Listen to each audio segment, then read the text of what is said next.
Good morning, everyone, and welcome to the Infrastructure Services Committee meeting of Thursday, February 11th.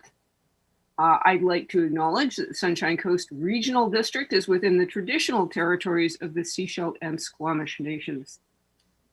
We have an interesting agenda in front of us today, and I understand that there is one change, that the item number 9, the eco fees reserves report, is not going to make it for this agenda, so we'll be getting it, I think, next week. And it will be at the Corporate Administrative Services Committee agenda. We were waiting for some external information to be received, and we received it such a time that we were not able to make it to put that into a report for this agenda. So it will be coming in 2 weeks from now. Okay. Are there any other changes to the agenda that anybody would like? I'm not seeing any excitement out there. Is there a motion to adopt the agenda? Moved, seconded, all in favor? Yay. We're off to a good start. I would also appreciate a motion to receive all reports and communications.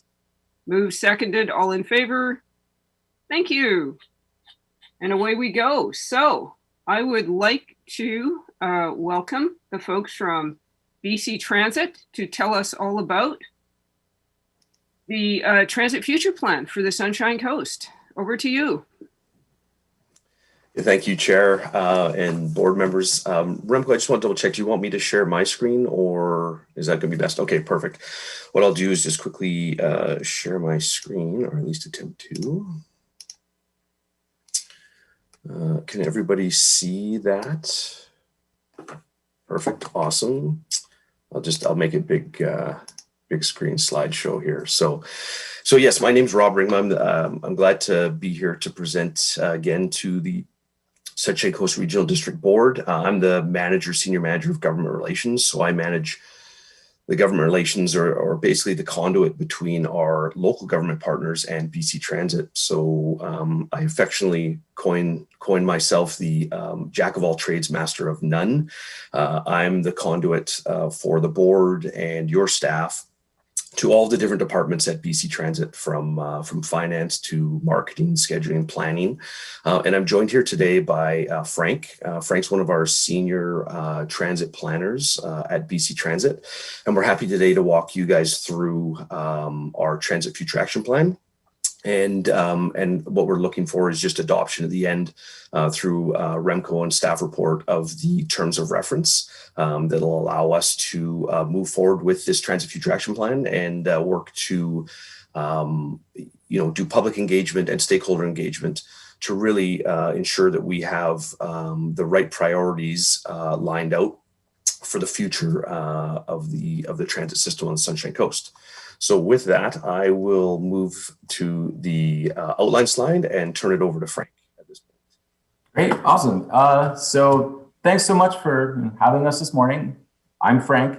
Little tidbit about me. I'm originally from Toronto, started as a civil engineer, moved to California for 2 years, did my master's, fell in love with the West Coast, and I wanted the Canadian version of the West Coast. So now I'm out here in Victoria. That's just like the 30,000 level about me. I am a transit planner. I just want to put that out there. Not a senior transit planner yet, but I am a transit planner. Thank you for the boost though, Rob. I appreciate it. So quickly, as an outline today, yes, we are here to talk about the terms of reference. We are seeking endorsement from the board today for the 2021 Transit Future Action Plan, Sunshine Coast. So as a brief outline, we're going to discuss quickly why are we here today, followed by the Transit Future Plan objectives, quick high-level look at the priorities, what's changed since 2014 and the Transit Future Plan, a project timeline, and an overview of the engagement strategy moving forward. Bear with me, I have a lot of screens. It's a fun morning, that's for sure. All right, so why are we here today? Biggest reason is because things have changed. The last big plan for the Sunshine Coast was in 2014, the Transit Future Plan. And since then, there's been, I want to say, a couple of changes, right? In terms of the population, we've seen at least 5% growth, and that's based on 2016 census data. At the time when the future plan was put together, that was 2011 census data. So it very well likely now is more. We've also seen an increase in terms of the annual service hours for the Sunshine Coast. Now, just sort of like a bit of background, BC Transit works on the fiscal schedule, which starts, and Rob, correct me if I'm wrong here, it starts April 1st and finishes March 31st of the following year.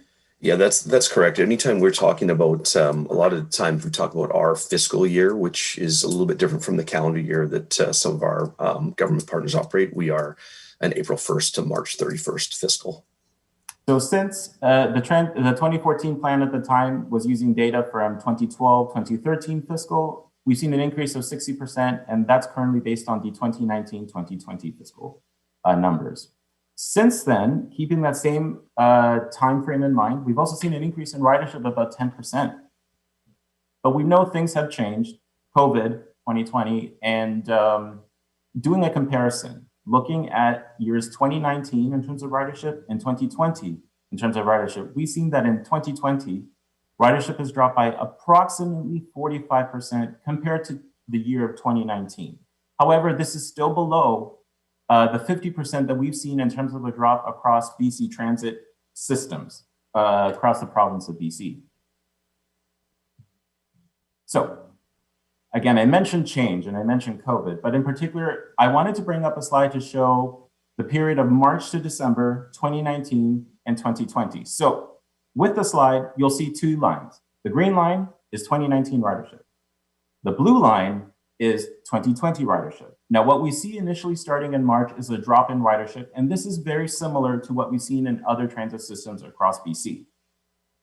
We also see that the start of the drop in tourism bottoms out at approximately 80% in June. But since then, we have seen ridership recovery and growth, as noted right to the next of the orange arrow, we see a climb in that dark blue color. And as we go through the summer, you'll see that ridership, for the most part, into September, October, starts to stabilize. And by the end of December, we can actually see that 2020 ridership is starting to narrow the gap with 2019 ridership. So let's drill down just a little bit further and let's look at the routes themselves. The routes being the number 1, 2, 3, and 4, and the 90 Seychelles Express going left to right. So what you're looking at right now is the average weekday ridership by route. As then I explained, the green is 2019 ridership, the blue is 2020. So let's drill down and let's look what happened. So when you look at the key ridership routes, which is the number 1 and the 90, yes, they did experience a drop, approximately 70% and 56%. Sorry, yeah, that's what I meant to say, respectively. Whew, sorry about that. Had a brain freeze there. While ridership on the local routes, the 2, the 3, and the 4, you can see that they've stayed pretty much consistent in this low to mid 30 range. So if the key takeaways from the slide, I want you to remember, face Frank, and this slide is that importantly, local riders kept on riding the local routes, especially with the 2, 3, and 4, and also noting that the percentages in the drop of ridership for these local routes is far below what we've seen in terms of BC system-wide transit systems at that 50% drop. So this is actually a good sort of trend that we've seen compared to other systems. But going back to the 1 and the 90, this means that just, going through COVID, we can see that ferry commuters and tourists have either avoided travel or traveled by other means with these particular routes. So yes, local riders are staying local and they're still riding transit. That is the key message here. Now, as I said before, I'm going to keep going back to why we're here today, and it's because we are here to discuss the terms of reference of the Transit Future Plan, action plan. The last time we did the Transit Future Plan was in 2014. So why we're here, it's because we have to update it. It's time to see what has changed since then. Now, the purpose of the plan, as I said before, is to update the Transit Future Plan which will help inform decisions about future service over the next 5 years. This also includes itemizing and updating priorities, reaffirming mode share targets, while also maintaining affordability of the system, which is in accordance with the Restart Funding Agreement, and also ensuring consistency with commitments to reconciliation. Now, that's a lot of words, I get that, but the key goal here is that the Transit Future Action Plan will revisit annual investment targets established in 2014 under the Future Plan, and confirm if those targets and investments still align with regional goals, particularly with the context of COVID-19. You're going to hear me say a lot of COVID-19, so I apologize, which has caused significant shifts in how people travel. And that's what we've seen up until this point, for sure. The plan will also include an overview of ridership trends since mid-March of 2020 as part of the pandemic impact recovery strategy. Basically, here we're acknowledging that previous priorities carried through to the Transit Future Action Plan may require to ensure that they are still representative of community needs. The plan will also identify community changes impacting transit demand now and in the next 5 years. We also recognize the importance of ferries and acknowledging that the Sunshine Coast is very much tied to BC Ferries at the Langdale terminal. And so at a high level, yes, we acknowledge this in the plan and look at BC Transit as a connector to those services and getting people where they need to go. There's also a system performance review that we carry out, and the performance review at the system and route level can really help identify us high usage stops, and that in turn can be used to determine, for example, where shelters should go in terms of a priority. We also look at fleet, facilities, and infrastructure. And what this means within the context of the Transit Future Action Plan, it's a synopsis of the current fleet and facilities for the system and an outlook on future options and requirements. We also evaluate future infrastructure needs to support emerging technologies such as the low carbon fleet. We also, as I mentioned earlier, we carry out an evaluation of existing bus stops and passenger amenities and a summary of priorities for improvement. And as I mentioned, there were shelters, there's also accessibility improvements, but also looking at future capacity. So the 2014 Transit Future Plan was a while ago, and some of those priorities have been completed. So since 2014, the Sunshine Coast has completed most short-term priorities, noted in green under the completed column. However, there still does remain medium and long-term priorities. What does this mean in terms of the Transit Future Action Plan? Well, the plan allows us to revisit these outstanding priorities, noting that things may have changed due to COVID, and that there is a need to look at what has changed and shifted in terms of those priorities, medium versus long-term. So in terms of the timeline, when it comes to the action plan, what we're looking towards is we are currently in winter 2021. And what we're looking at towards spring is starting a background investigation, including a review of the system and the infrastructure, with engagement to follow through the spring and summer of 2021, all at a very high level. And then wrapping up the entire Transit Future Action Plan process in December of 2021, end of this year. That is our goal. Now, in terms of engagement, the way we are going to approach this is through a multi-phase approach. So the Transit Future Action Plan will show local government staff, decision makers, stakeholders, citizens on how to most effectively improve transit services over the next 5 years. The strategy will be reflective of community desires and build knowledge about the importance of the role of transit that plays in delivering of essential services, and how transit improvements to grow ridership will achieve the region's goal toward climate change objectives. Now, how do we do that? Well, number one, we have project working groups, and these groups will assist with the development of the Transit Future Action Plan. So BC Transit will work with the project working group to confirm key stakeholders and their contact information. Outreach to these key stakeholders will include email project updates, invitations to participate in the public processes, opportunities also for individual group workshops, and also engagement with the frontline operator, our bus drivers.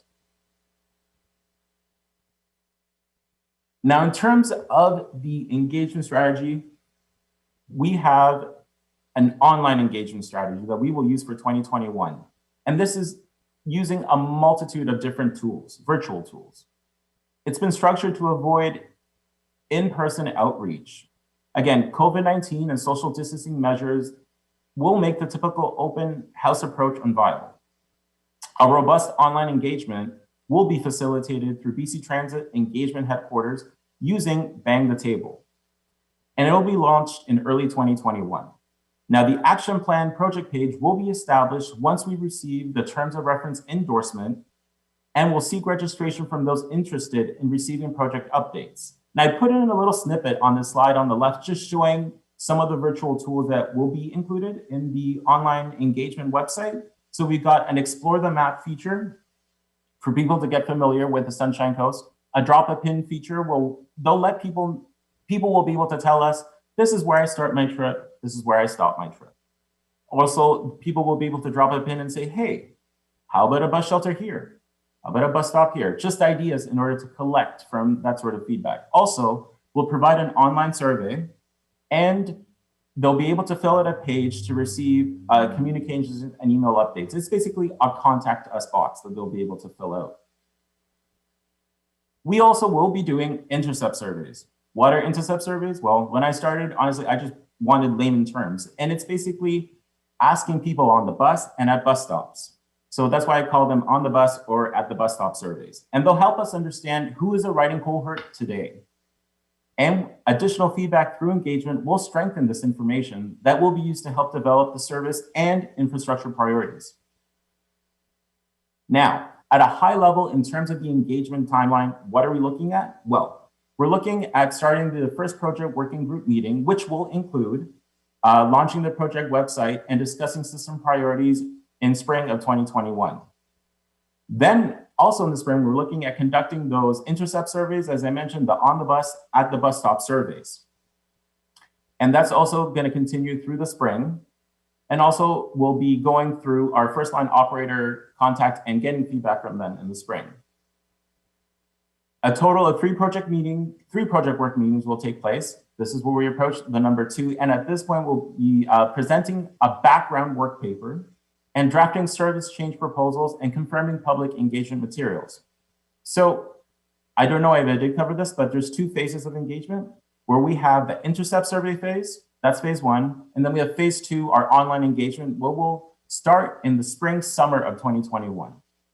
And again, the online engagement, as I mentioned before, will be online surveys, drop the pins, a contact information page just to start. Before we move into the third project working group meeting, where we will review the engagement summary and finalize service and infrastructure options before going to the board seeking an endorsement of the final transit future action plan for fall 2021. That's all I have for you today. Questions?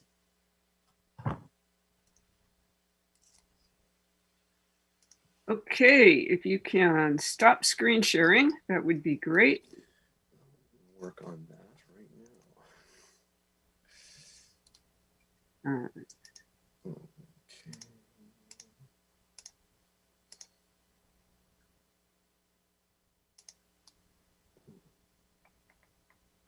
Okay. Can't seem to see the option for that. Oh, there we go, on the other page. Sorry about that. Good, that's great. I will warn you that I have a ton of questions, but I'm not going to take all the time here. I do want to start with one question, however, which is that there is no mention in the presentation you had about Handy Dart. And I will tell you that Handy Dart is very problematic on the Sunshine Coast because most of the people who need the service and who are paying taxes to support the service are unable to access the service for a whole variety of reasons that I've been told about. So what kind of look is this process going to take at Handy Dart? Thank you for your question, Chair. I'll let Frank speak a little bit to the TFAP process in regards to Handy Dart. But the TFAP process is focused on your conventional transit system. From a Handy Dart perspective, It's again, HandyDart's a little bit different in the approach that we can take from a priority perspective. Because HandyDart's a little bit more operational based, again, a lot of the times we're dealing with service area, service hours, number of vehicles on the road to service the demand that we need. We typically look at HandyDart through some different lenses. We measure such things as unmet trips, the number of subscription trips that are involved in a HandyDart system, and unmet trips. Again, we were looking from a Sunshine Coast perspective. We see unmet trips at around 1%, which is actually within kind of some of the CUDA standards. But there are some gaps currently with the Sunshine Coast custom transit system in terms of service hours and service hour equity with the conventional transit system. So no service on Sundays, some gaps in evenings and mornings. So typically what we would do is, from a HandyDart perspective, if there are some concerns that are coming to the board or up through staff, is we'd look to work with staff and maybe even create a working group with the local seniors group or any of the other stakeholders that are expressing concern from a HandyDart perspective, get their feedback in terms of what are some of those priorities. And then we would incorporate those into our transit improvement process that would run. Frank's process in the Transit Future Action Plan would be putting in conventional opportunities, and from, say, that kind of working group HandyDart process, we could be bringing in HandyDart priorities. So we recognize that HandyDart's an important service, particularly on the coast. And like I say, I think we could run a concurrent process with that maybe I could manage, where we get some stakeholder feedback and we work to develop options for the future for HandyDart in the Sunshine Coast. Thank you. I will tell you that the seniors planning table is very interested in having this conversation, because the HandyDart system is built around taking people to medical appointments, but it doesn't recognize the fact that the majority of medical appointments are in Vancouver. So people have to get to the ferry, and they have to get to one of the first two sailings, which the current system does not allow. So they cannot use HandyDart to get to critical medical appointments, and that is a huge problem here. So and there are other issues too, like rural driveways, but we may not have the power to fix rural driveways. Thank you very much. Mayor Beamish. My question was expand a little bit on that, but more in the area of the project working group that's identified in the presentation. In the report, it refers to the project working group. The following stakeholders will be invited, and it seems to anticipate they'll be government level. Are we talking of, like when we mention the town of Gibson, so you anticipating it'll be either a member of council or a worker with the town of Gibson's, or would we have the opportunity to designate somebody from the community who might be interested, particularly in transit? And I think of the seniors as one, but we also have youth, we also have other people and commuters.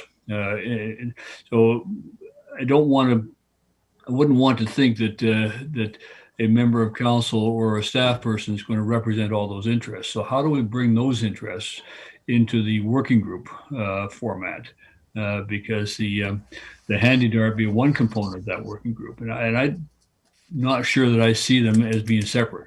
That I think that transit is transit, transportation, and if we set them aside as a special group, that they may feel that they're being singled out for different treatment than the general. But that's something to work on.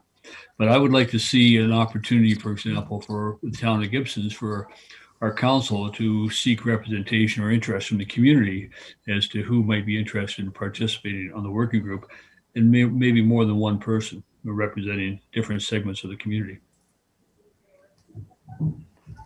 Yes, thank you, Mayor, for your question, and I will turn it over to Frank to get his exact comments. But again, from a TFAP perspective, we obviously want fulsome public engagement and stakeholder engagement. So I hear exactly what you're saying there. We don't want just purely stakeholder engagement. We need the public, and as Frank has mentioned, we need the people that are using transit to provide their feedback, so we can get a better understanding of where we can improve transit. From a working group perspective, and again, I'll turn it over to Frank, but we would work very closely with your staff to make sure we're identifying all of those needs and all of those different groups that would have that fulsome input that we're looking for. But Frank, I don't know if you have any other comments there. There's an unmute button. I just hate it when it hides and you're looking for it and you're put on the spot and you're like, I feel like all eyes are on you. Figure out technology. Rob, that's the response I was going to give is that the whole point of the Transit Future Action Plan is not top down. It's a collaborative process. So me, Frank, the transit planner, works with Renco and the Jameses of these districts to help identify who are these key stakeholder groups. And through their feedback, we will work together to identify if it's just more than, that one individual from Gibson's, and especially, special interest groups. I do my own research and I dig. So I found out in Port Alberni, there's young urbanists and they're a separate group altogether. And, you have young planners. And so there is a lot of different groups. I do recognize that diversity. And that's where, just reiterating what Rob was saying, that we work with Renco and James to help identify who those groups are, because yes, things have changed. So we want to know who are the new group players out there too in the Sunshine Coast since 2014. And the council will have a role in deciding who's representing the Gibsons on the working group, will he? Yeah, I would say from BC Transit perspective, we won't manage that process. It will really be a Sunshine Coast Regional District Board and staff process to ensure that we have that robust involvement. Thank you. Thank you. Thank you for your question. Thank you, and thanks for that presentation. I want to talk about mode sharing, and there's one party here that's crucial to mode sharing that's not present, and that's MOTI. And I'm wondering how BC Transit interacts with MOTI and how we expect them to get to the table to, create actually safe routes to bus stops and add active transportation infrastructure, especially along the highway, but also in the rest of the rural communities. And how does BC Transit interact with MOTI and to get our mode sharing objectives on the table and actually actioned? Anyone want to tackle that one? I'll start, and then we'll let Frank add some color commentary. So clearly, we work very closely with the Ministry of Transportation in a variety of different ways. I think if you go back to the presentation, you'll see that there is a section that will be pertaining to infrastructure, and I think. Director Tees, I think you're hitting on a good point, which is accessibility. Accessibility to bus stops and to transit is key to transit ridership. I can't speak too much to mode share. Again, Frank might have a little bit more on mode share targets, but clearly we've identified previously, and we'll want to continue to identify mode share as one of those metrics on the success of the transit system in the region. Ridership is one of those key indicators. Mode share, and obviously the transition of moving people from single occupancy use vehicles into transit is kind of another key metric. But yeah, we continue to work very closely with the ministry. I think when it comes to the Transit Future Action Plan process, if we identify in that infrastructure section and through some of the working groups that there are gaps, then it would really be BC Transit to work with the Sunshine Coast Regional District in approaching MOTI for different options and opportunities. Of course, MOTI also has the Minor Betterments Program, which can provide some funding for transit-related infrastructure opportunities. So yeah, I think this whole process, we really want to identify those concerns. It sounds like you have a couple of those concerns. Identify those and then work with our other stakeholders, including MOTI, to see what options there are to address them. But Frank, I don't know if you want to speak any more to mode share. There we go. No, so I guess the only thing I would add is that it's also, there's other metrics in play here that are not just about mode share. There's also performance guidelines. And what I mean by that is looking at the system, so all the routes together, but then also breaking it down by individual routes. So yes, mode share is important. agreed, set by the province, but there's other factors that play to consider. So that was the only thing I wanted to add, that there's MoChair, there's ridership, there's performance guidelines, and then also very huge and key engagement and feedback, boots on the ground feedback from people that are riding transit. Thank you. Director Seegers. Thank you. I'd like to follow up on what Director Beamish was talking about. On page 3 in your document, page 6 in our agenda, number 4 talks about the project working group. And what I see in the first meeting, part of the working group would be to identify those key stakeholders, as Director Beamish indicated. So I guess what I want to be clear on, and because I'm not from the conversation so far, is in the project working group, would you actually bring those stakeholders to that project working group, or would you be looking at the people listed above there under number 4 as the project working group, which then expands to include stakeholders? How do you see that playing out? Sorry, and Director Seegers, which document are you referencing? Are you referencing the staff report? I'm referencing your document. Sorry, your whatever this is called. Yeah, no problem. I'll let Frank kind of address just again the process with working group and how we get to determining that. Right. Thank you. Mute. Regarding the formation of the working group, it is internal to begin with. I just want to point that out. But part of the process is identifying the stakeholders, at which point they will come in, and at what point do we reach out to the Sunshine Coast to find out who those need to be. We do that early on before the first project working group meeting. And I know that's pretty obvious.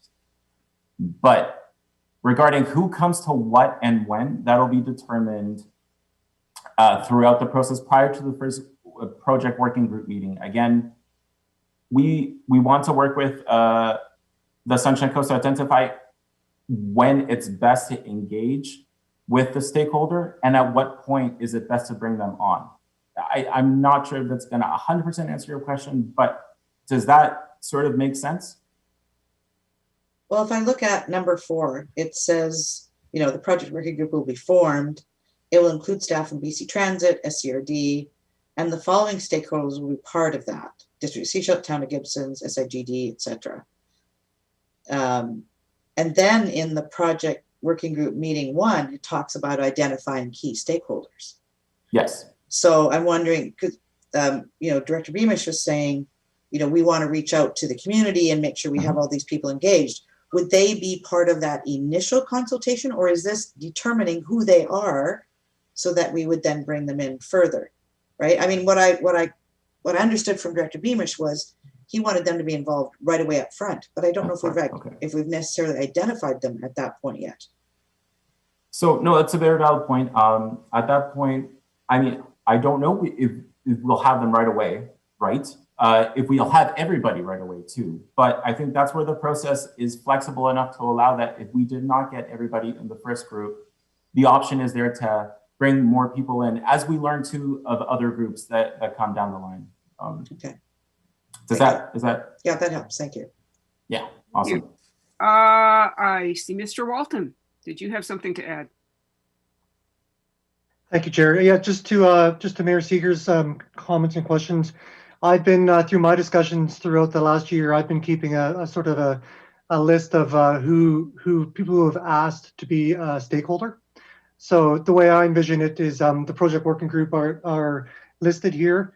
We get together first, and we, while I'm at that table as well, I provide insight to the project working group of people who have asked to be as part of the stakeholders, so that we can include them in all the correspondence going out to get their valued feedback.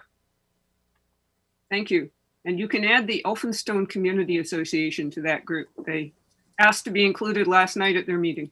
They officially already are. Perfect. Great. Thank you. Director Hiltz.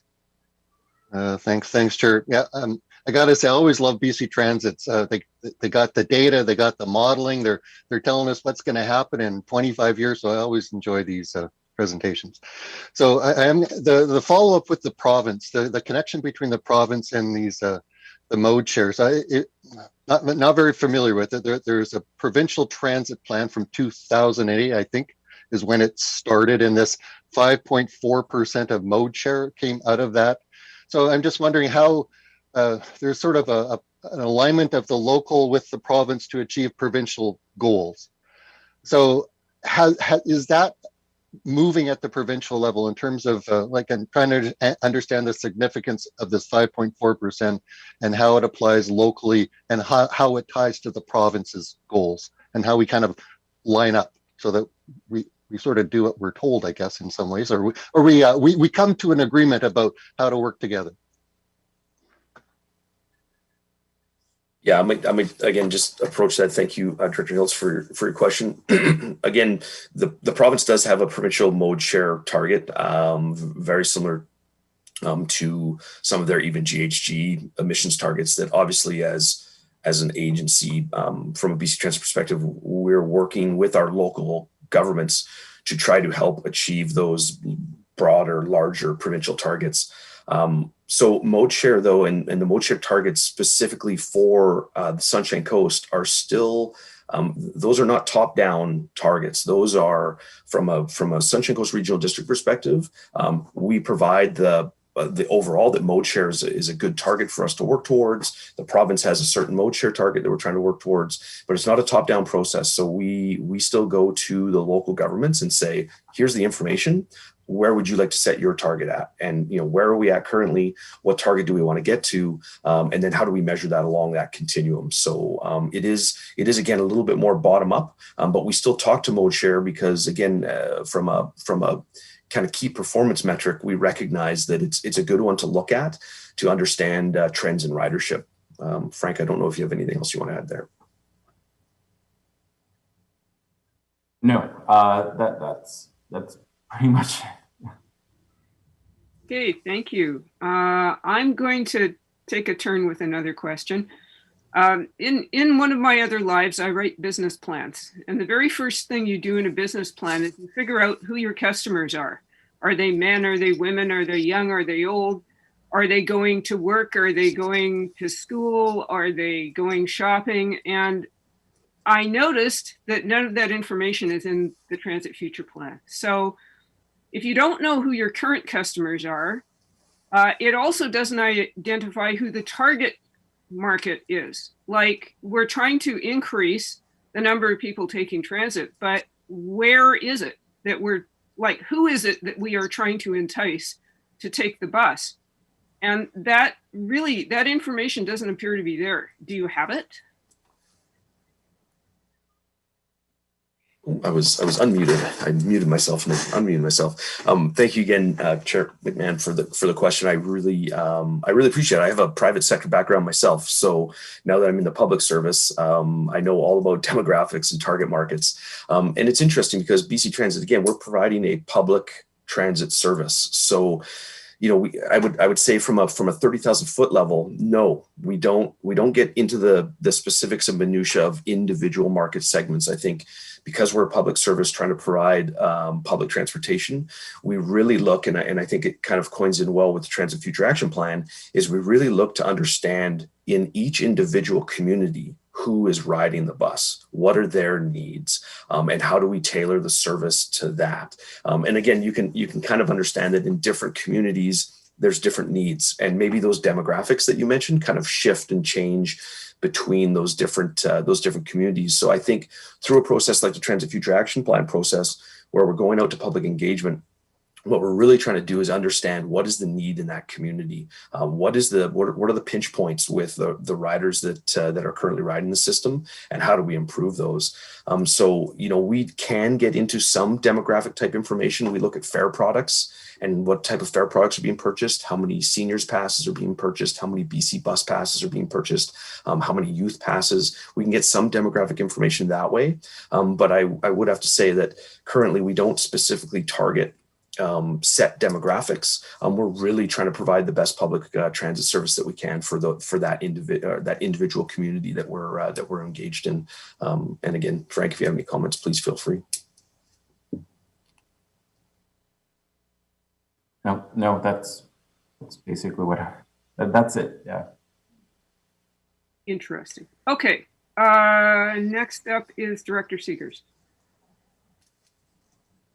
Thank you. I noticed that when you showed your charts there, your slides, Frank, you talked about census data and how you're using 2016 data, or actually 2000 for the previous one, it was 2013 data, and now you have available to you 2016.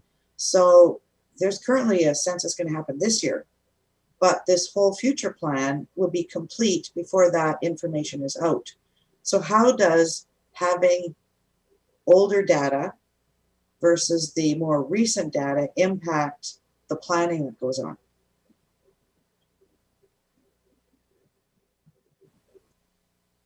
Frank, you want to tackle that one? Yeah. So, I mean, here's the thing too. In the Transit Future Plan, that already was done with 2011-16 census data, and the plan was for 2014. So, I mean, in that particular case, the data was over 3 years old. You know, yes, we are missing the 2020 census data with this Transit Future Action Plan, but I mean, census data only plays one part of the puzzle. And this is why we have the other different types of engagement that we're offering, and also metrics in place. So yes, the census data important, right? But it's only one part of the puzzle. And so that's where we have these other components to try and fill in that knowledge gap. That it's going to be there because, yes, population growth obviously is more now than it was in 2016. Right, but when you're looking at usage of the transit by the population, you're basing it on older numbers. So our actual usage numbers would be higher than they would maybe be based on the actual population. Maybe if I could just make one comment there. The good news is in the Sunshine Coast Regional District, we do have really good ridership data because we have the automatic passenger counters on the majority of the buses in the district. So we do get pretty good trending data when it comes to ridership. But I appreciate the comment.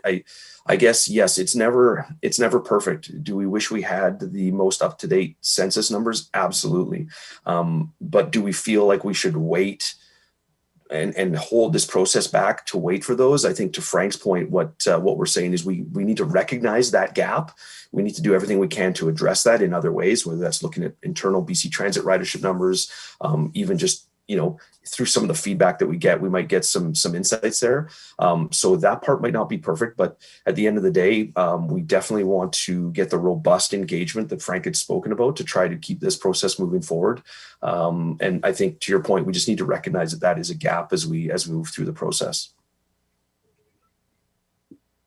Thank you. Director Beamish.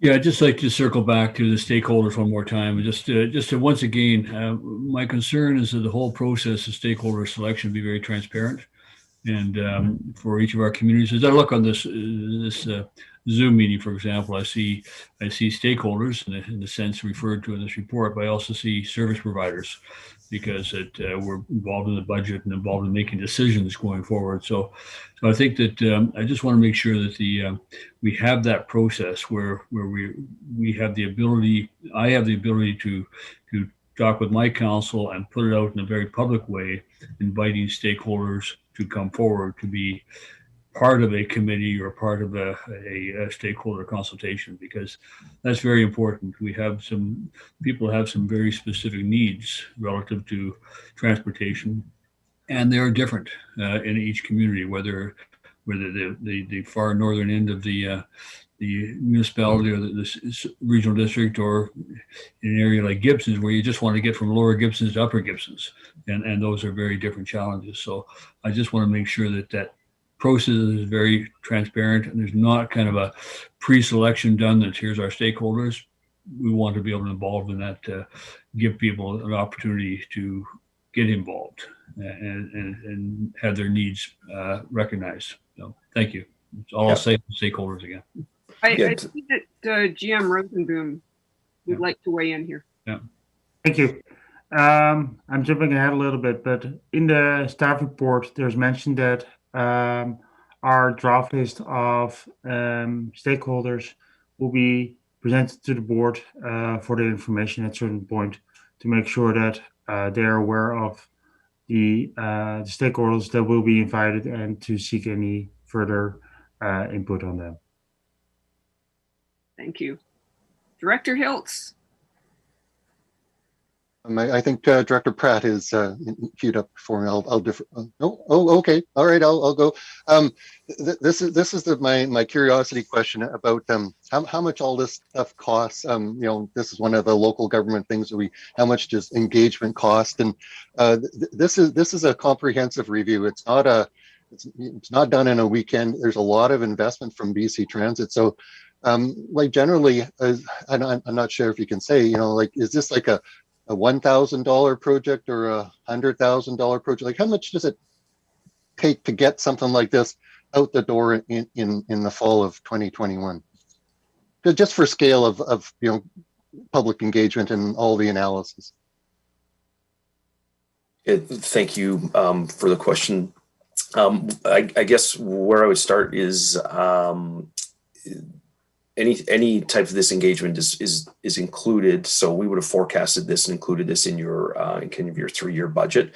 And that would be at our BC Transit kind of cost sharing ratio. So, and the other thing that we benefit from is when we go to do these engagements, we're not doing them independently. We have other TFAPs going on across the province. So we do get a little bit of economies of scale by let's say, you saw the online engagements through Bang the Table. So we get some synergies that way when we go to them with a contract for multiple communities at the same time. I personally can't speak to the overall cost. I just don't have those numbers in front of me at this time. I'm sure Frank does. He can mention it. But if that's something that the board would like us to follow up on, we can pull that number from the budget. Okay, thank you, Director Pratt. Oh, sorry, Jim Rosenboom. Thank you. From an SRD perspective, there's no additional budget required. We'll absorb this within our current budgets. Already included in our work plan for this year. Thank you. Very reassuring. Thank you. All right, over to Director Pratt. Thank you, Chair McMahon. Thank you, Rob and Frank, for the presentation. A couple of things I just want to bring up. As we're thinking very regionally with a action plan, I want to highlight that we do have a neighboring government that is outside of the regional district that would take a huge interest in any kind of expansion of our service, and that's Powell River and Katat Regional District. And that's one thing that we've heard in many times. And as a region, they should be involved in some way as part of a stakeholder or within just getting some feedback in regarding expansion up to the north all the way to Powell River. So I'd really like to highlight they need to be consulted in some manner for any kind of action plan going forward. I am a little concerned about the emphasis on the online engagement. I do know that it has to be that way with the COVID situation, and I do recognize that there are some face-to-face interactions planned in here with COVID protocols. But we do have a large number of members of our community that do not have dedicated access to the internet that may be using our transit system. So I just want to make sure that, we don't lose those people, because those are some of our key stakeholders. And maybe that invisible piece that we may not quite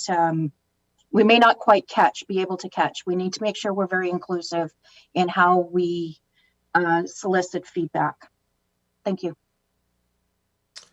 Thank you, Director Bragg, for your question. I'll separate the two parts and try to address them in individual components. So the first one, with regards to Powell River and the Cothet Regional District. So I have been invited to sit on the Regional Transportation Working Group based in Powell River. So this regional transit is a bubbling hot topic currently. So we 100% agree with you. We'd be remiss not to think about, again, transit not just in isolation in Sunshine Coast, but also more regionally.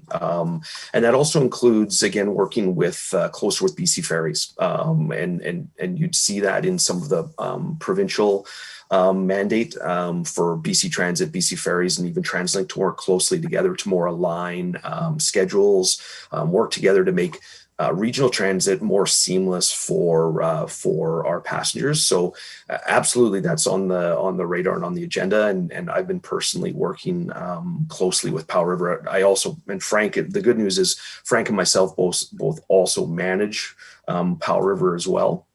So that is absolutely a great point and something we'll take into consideration and have already thought about taking into consideration. With respect to the online surveys, again, agree 100%. Not everybody has internet access. Not everybody is fluent in maybe some of the online tools. I think that's where those intercept surveys are really important, making sure that we are getting out in front of the public, speaking to riders. The only gap I see there is we want to speak to riders for sure, but we also want other people's impression of transit as well. So I think we'll continue to work with staff to make sure that we put together. And again, this presentation today is a little bit top line. What we'll end up doing is really looking at what are the needs in the community and are there some other tactics we can use to try to increase that engagement.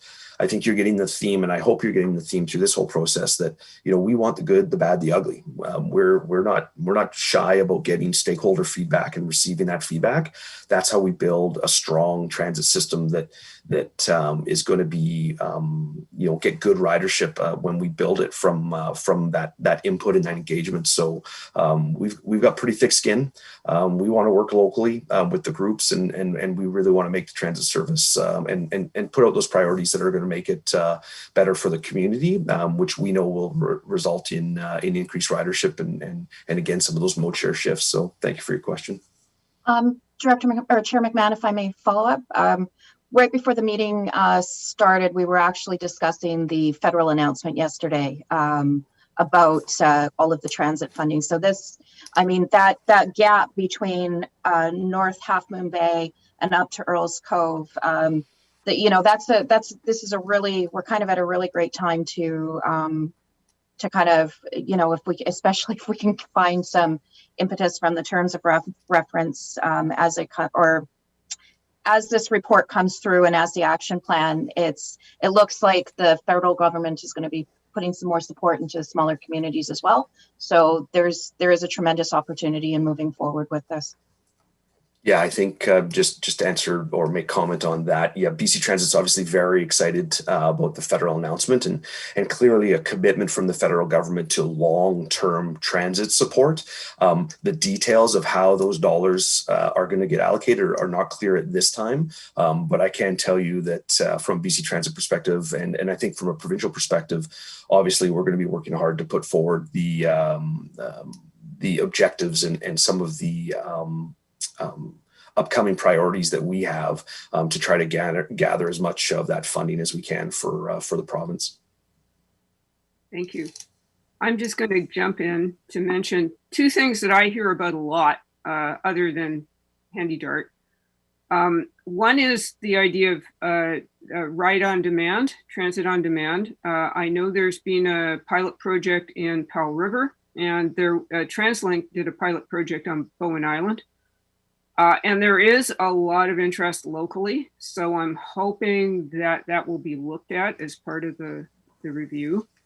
And the other burning issue around here is bus stops. There's two things about bus stops. One is safety. 2 people in my area have been killed crossing the highway from a bus stop. And there's huge concern about that in the community. And the other one is that the local people in Elphinstone want to build bus shelters. and they're willing to go out there and do it. And they can't, so why can't we have grassroots community involvement? If you can adopt a highway, why can't you adopt a bus stop? So any comments on that?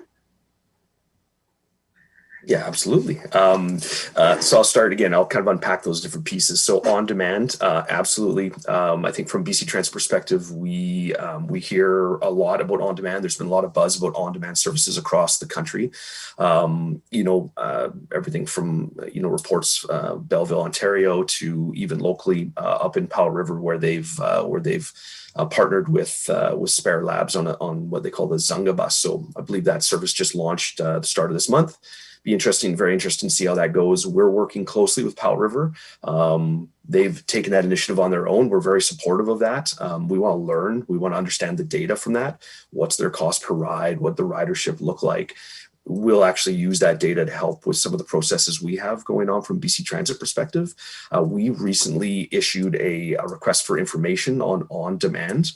So we basically opened up a request to have different on-demand service providers come to us with kind of their thoughts on how BC Transit could move forward with integrating on-demand into our services.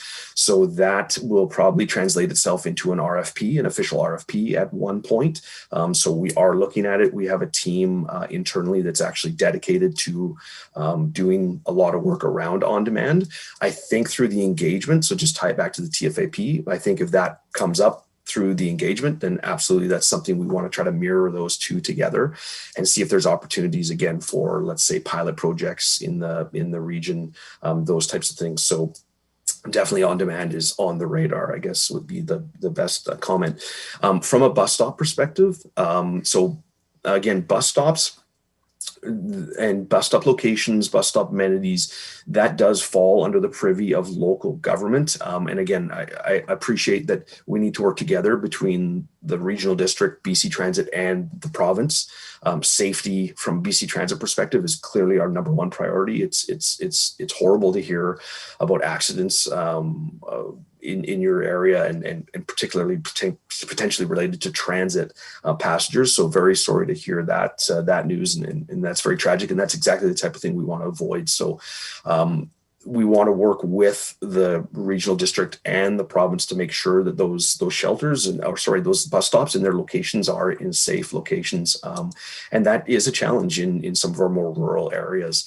So yes, we want to continue to work with that, but there is local government involvement in the placement of those locations. So we will continue to work with local government on that.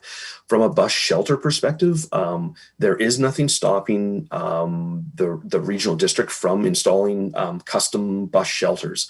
The only piece is that you most likely won't qualify for any BC Transit based subsidy or funding for those. So if local community groups are raising funds and want to do custom shelters, it's been done in Whistler, it's been done on Salt Spring Island. We will not, from BC Transit perspective, get in the way of that process. What we will do is provide some of the design standards to make sure that if they're going to build a shelter, that it fits, that when the bus pulls in, there's no contact made with the bus shelter, those types of things. And then further to that, there is the BC Transit Bus Shelter Program, where we have some set designs on bus shelters.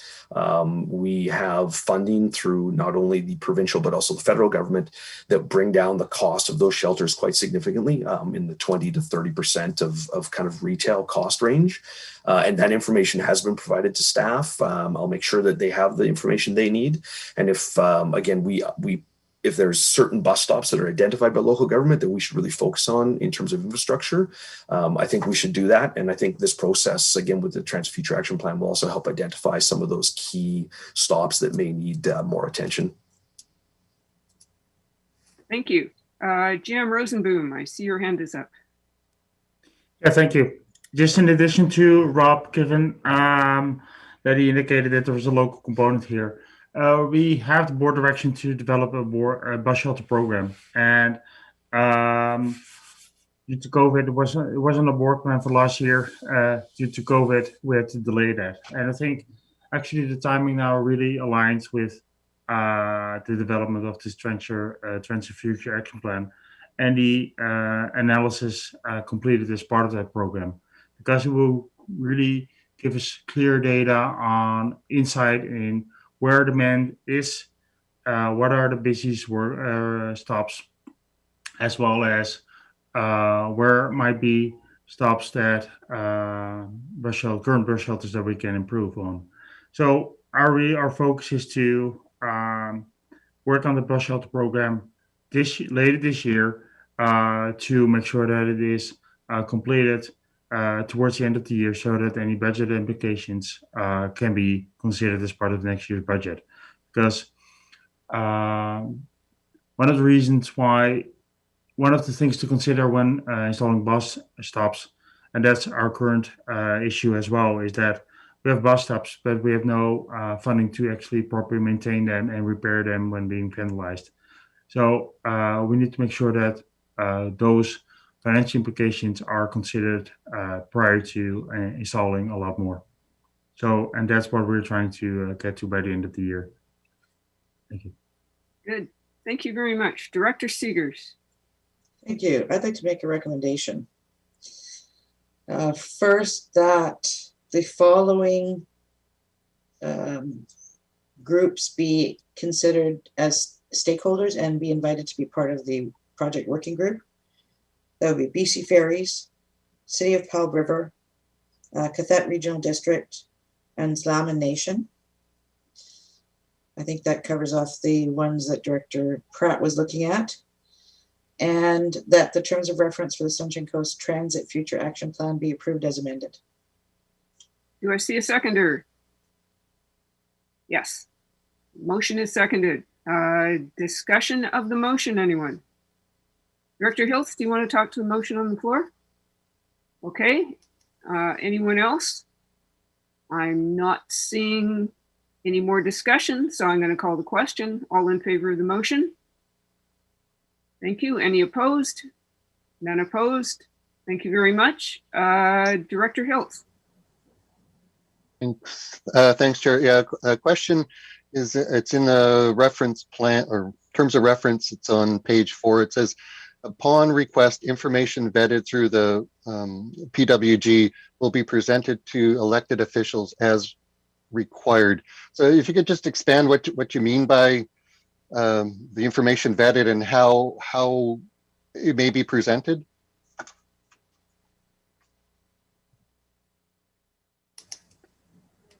Sorry, Director, you're referring to how updates will be provided to the board? Yeah, I'm just looking for what that sentence means. Information vetted will be presented. So I'm just, what does it mean? Do we ask for things? Do we see things as local? Like, I'm just looking for some details about that sentence. No, totally. I think that sentence is referring to presentations or updates through the process to the SCRD. So basically, there's no set, it kind of says there that as required. So it really depends on, from a local government perspective, how often you want us to provide updates through the process on the Transit Future Action Plan. We're more than happy to come and present, and even work with staff and maybe set up some key timelines where we present to the board just as we go through the process. So I think that's basically just, it's a little bit open-ended. I recognize that in the language, but I think it leaves it open-ended so that we can adhere to the needs of our local governments. We don't really want to mandate when we're going to come and update. We want to come and update whenever the board is interested in receiving so. So the stakeholder and all this list, if some point in the future we're trying to see what that looks like, we just contact you and a presentation could happen, something like that. Yeah, I think best procedures through your staff. Yes, express what the concerns or the desires of the board are, and we would work with staff to make that happen. Great, thank you. Thank you. I see GM Rosenboom. Yeah, thank you. As indicated, we are planning to bring the draft engagement list forward, and I think that will be a good time to also provide a more detailed timeline on next steps at that point in time. And so we hope to do that within the next couple of months. Thank you. Thank you very much. Okay, I'm down to only 2 things left. My first question is if strong directions come out of this transit future plan, how long will it be before they could be operationalized?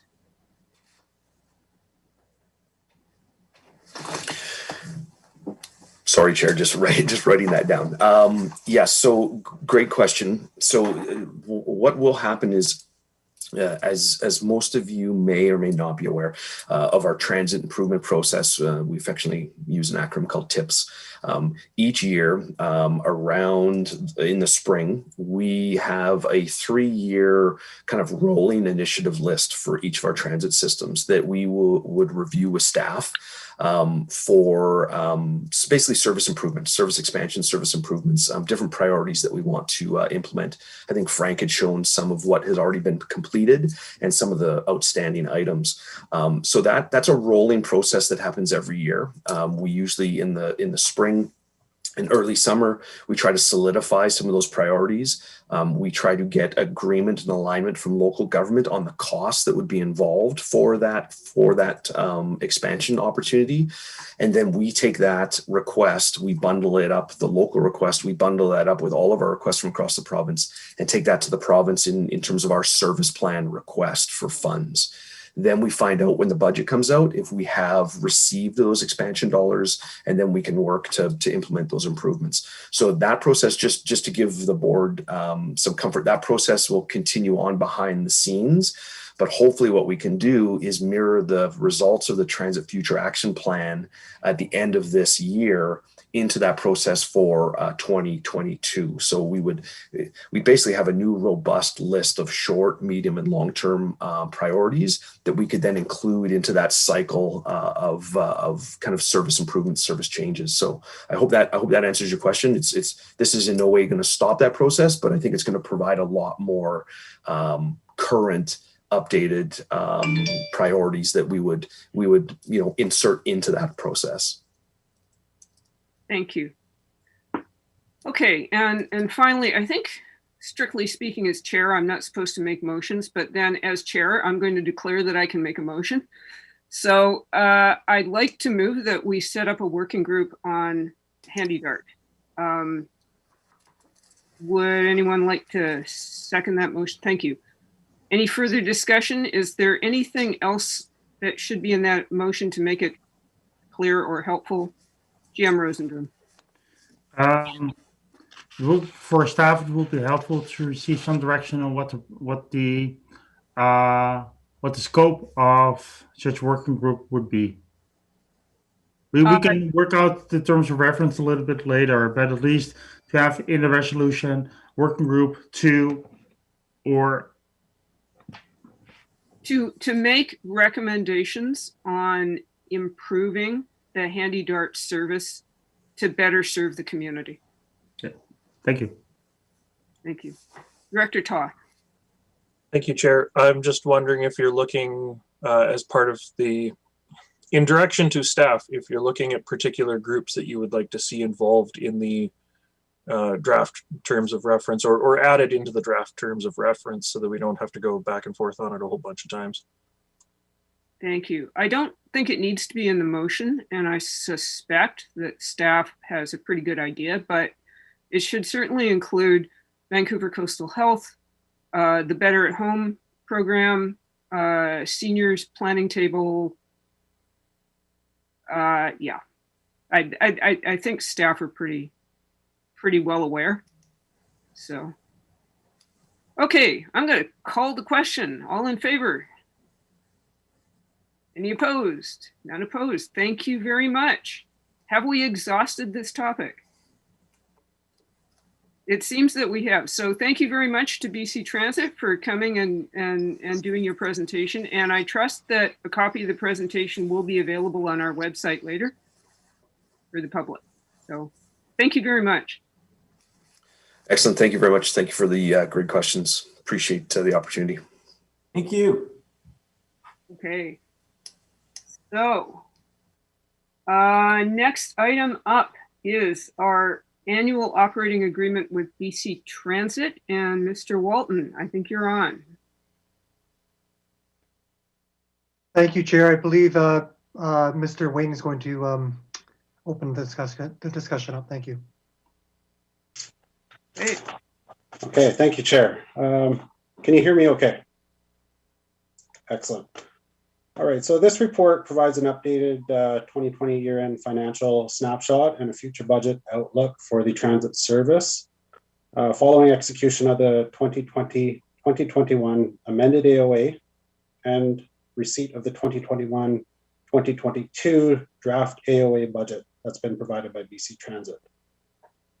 In addition, the report highlights the ongoing operating and financial impacts associated with the pandemic and includes recommendations for staff to work with BC Transit towards a return to pre-pandemic service levels in late June 2021, and to bring forward 2 new budget proposals to round 2 for additional overtime and a driver recruitment campaign in support of this.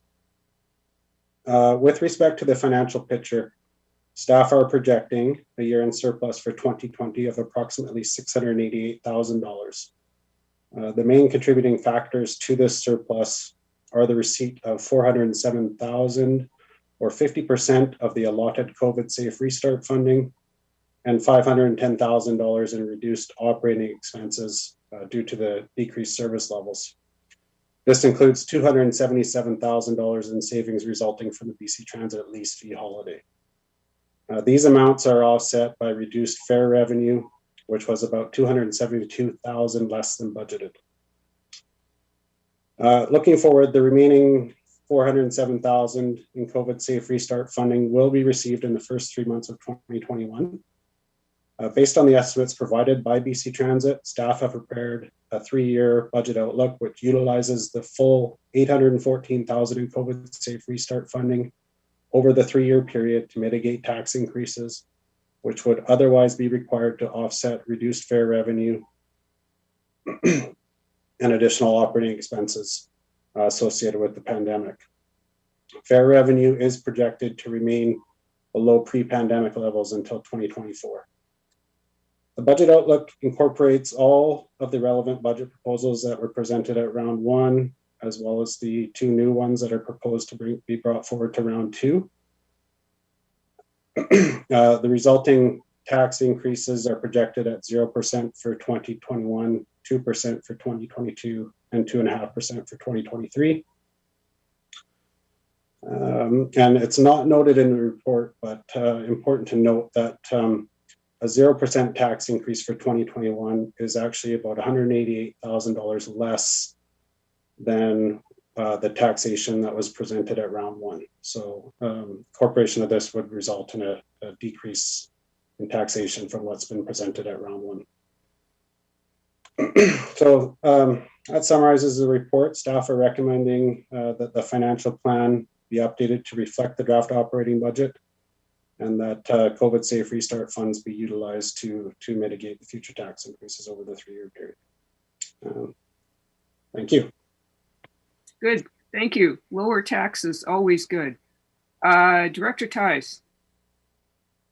Thank you for that report. And considering that last week we heard an announcement that the health orders were going to be continued on indefinitely, I'm wondering if there's any way that we can maybe, rather than setting a hard date late June, just to say at staff's discretion.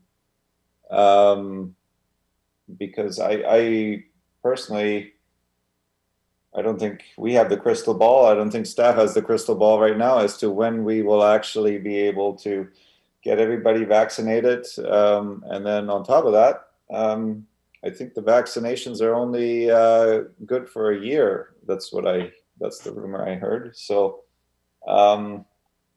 yeah, I think there's a lot of uncertainty, and I don't want to nail things down to late June if the conditions are not there. Any thoughts? Staff? Mr. Walton. Thank you. And Mr. Rosenboom, James Rosenboom, can correct me if I'm incorrect here, but I believe as accepting the Safe Start funding, part of that is an obligation for us to go back up to 100% of the regularly scheduled hours. So that was part of the previous AOA that was signed with the agreement that we would go back up to our regular operating hours. Keeping in mind that staff are very aware of the safety implications and that we'll work with BC Transit and following all the guidelines to make sure that our ridership are safe as well as our staff. So just to clarify, 100% operating hours is not the same thing as 100% pre-COVID bus capacity. The capacity is different than the scheduled hours, correct, Director or Chair? Yeah. We talked about that yesterday at a meeting. BC Transit have not been given guidelines yet to increase the capacities. So we'll wait for that that information to come to us, and it's up to the drivers themselves to manage capacity loads. Again, with increasing service levels, we would hope that capacity levels would stay roughly the same with more buses on the road. Thank you very much. GM Rosenboom. Just to add to that, the timeline for late June is targeted because that's when we know that BC Ferries will change their schedule to a summer schedule and increase their frequency again. And that's when we expect to see more passengers coming to the coast. And it's easier for staff to decrease service levels if, let's say, in May, we hear that things are not going as planned in terms of vaccination or health risk. And as a result, expected increase. So we can always decrease, but for planning purposes, it would be helpful for us to at least know that we have the authority to go back to 100% by the end of June. Thank you very much. Director Seegers. Thank you. I have one follow-up question to Director Tighe's question, and I have one of my own. And to GM Rosenboom's comments, what kind of timeline do we need to actually ramp up for the additional service? Like, is it 2 months? Is it 3 months? I know you need to hire drivers and do all of that kind of stuff. So what kind of time frame are you looking at for that? Mr. Walden?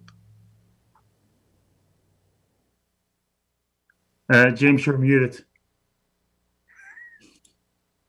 Technology, more so user technology. In a perfect world, this is like for June 28th, going back to the regular service levels. Staff are looking for this information now. So generally speaking, it's a 2 to 3 month before ahead of time that we do this process. So staff are working with BC Transit to confirm that BC Ferries are indeed going back to their regular service levels at June 28th. I'm in contact with BC Transit daily right now, asking for that information, so we can build schedules and then ensure that we have adequate staffing levels while providing that information to the drivers so that they can plan their lives as well. But we're under the COVID last year. We're used to doing ad hoc signups as well, but we would really appreciate more time, whether we get it or not. Thank you. All right, then on page 14 in our agenda, at the bottom, middle bullet, it says that, we received the money, but then it said that only, like, some of it was allocated to 2020, some was allocated to 2021, only half of it was received, etc. Who actually determined that split? Was that part of the AOA? Was that part of BC Transit coming and saying, you need to allocate this amount of money to 2020? Because if a lot of that is the surplus, why are we allocating it to 2020? How did that work out? Yeah. Yeah, thank you for the question. So the difference here is really related to the different fiscal years that we operated in as compared to BC Transit. So BC Transit and the AOAs cover a fiscal period that begins on April 1st and ends on March 31st, whereas our fiscal year is aligned with the calendar year. So the amended AOA covers up to March 31st, 2021. And the The COVID Safe Restart funding is applied through invoicing back and forth between BC Transit. And really it is their determination as to when that comes through. And we're just aligning our reporting and with accounting standards as far as revenue recognition associated with that funding. So. Okay. I mean, the reason behind that is we know we've had pressures in transit. We know we've got this money coming through, but now we're showing the community we have a huge surplus. You know, and we know it's attributed to the COVID restart funds. And if we didn't necessarily need it last year, potentially it could go forward more rather than showing such a surplus. But we don't have a say, is what I'm hearing. Well, I should qualify that. We were the initial option, we were given an option of taking half of the restart funding in this AOA and the remaining half in the following AOA, or to accept all of it by March 31st. The benefit of doing that, it allows us to have the money in our hands and in our control. So we receive the money, it'll be placed into our operating reserve, and then we can utilize that as needed to address both the 2021 budget and any changing circumstances that may come forward throughout the year. So if, for instance, there was a mid-year and things go backwards, or we're in a situation where there are additional expenses that we hadn't previously anticipated, we could then draw some of that funding out as required. So I guess the short answer is the difference is, we have it and it's in our control, or we're reliant on BC Transit and to receive that money the following year. So. Right. I guess the other alternative they haven't given us is that we have the money and we determine when it gets allocated, but not an option. I get it. Thank you. Thank you. I clearly remember voting to take the money and run. So over to Director Beamish. Yes, I wonder if this is not an opportunity for us this year to look at bus shelters. We're in a surplus position. We've been talking about that for a couple of years as a way to encourage ridership and to encourage ridership to either come back to the buses or to expand, because we talked about this, I remember in 2019, that bus shelters being one way to kind of get that on. And I know we're looking at it, but I wonder if we couldn't put actual push on it and give some priority to some high priority areas of bus shelters to get them in place and get the ones that are there improved. Thank you. GM Rosenboom.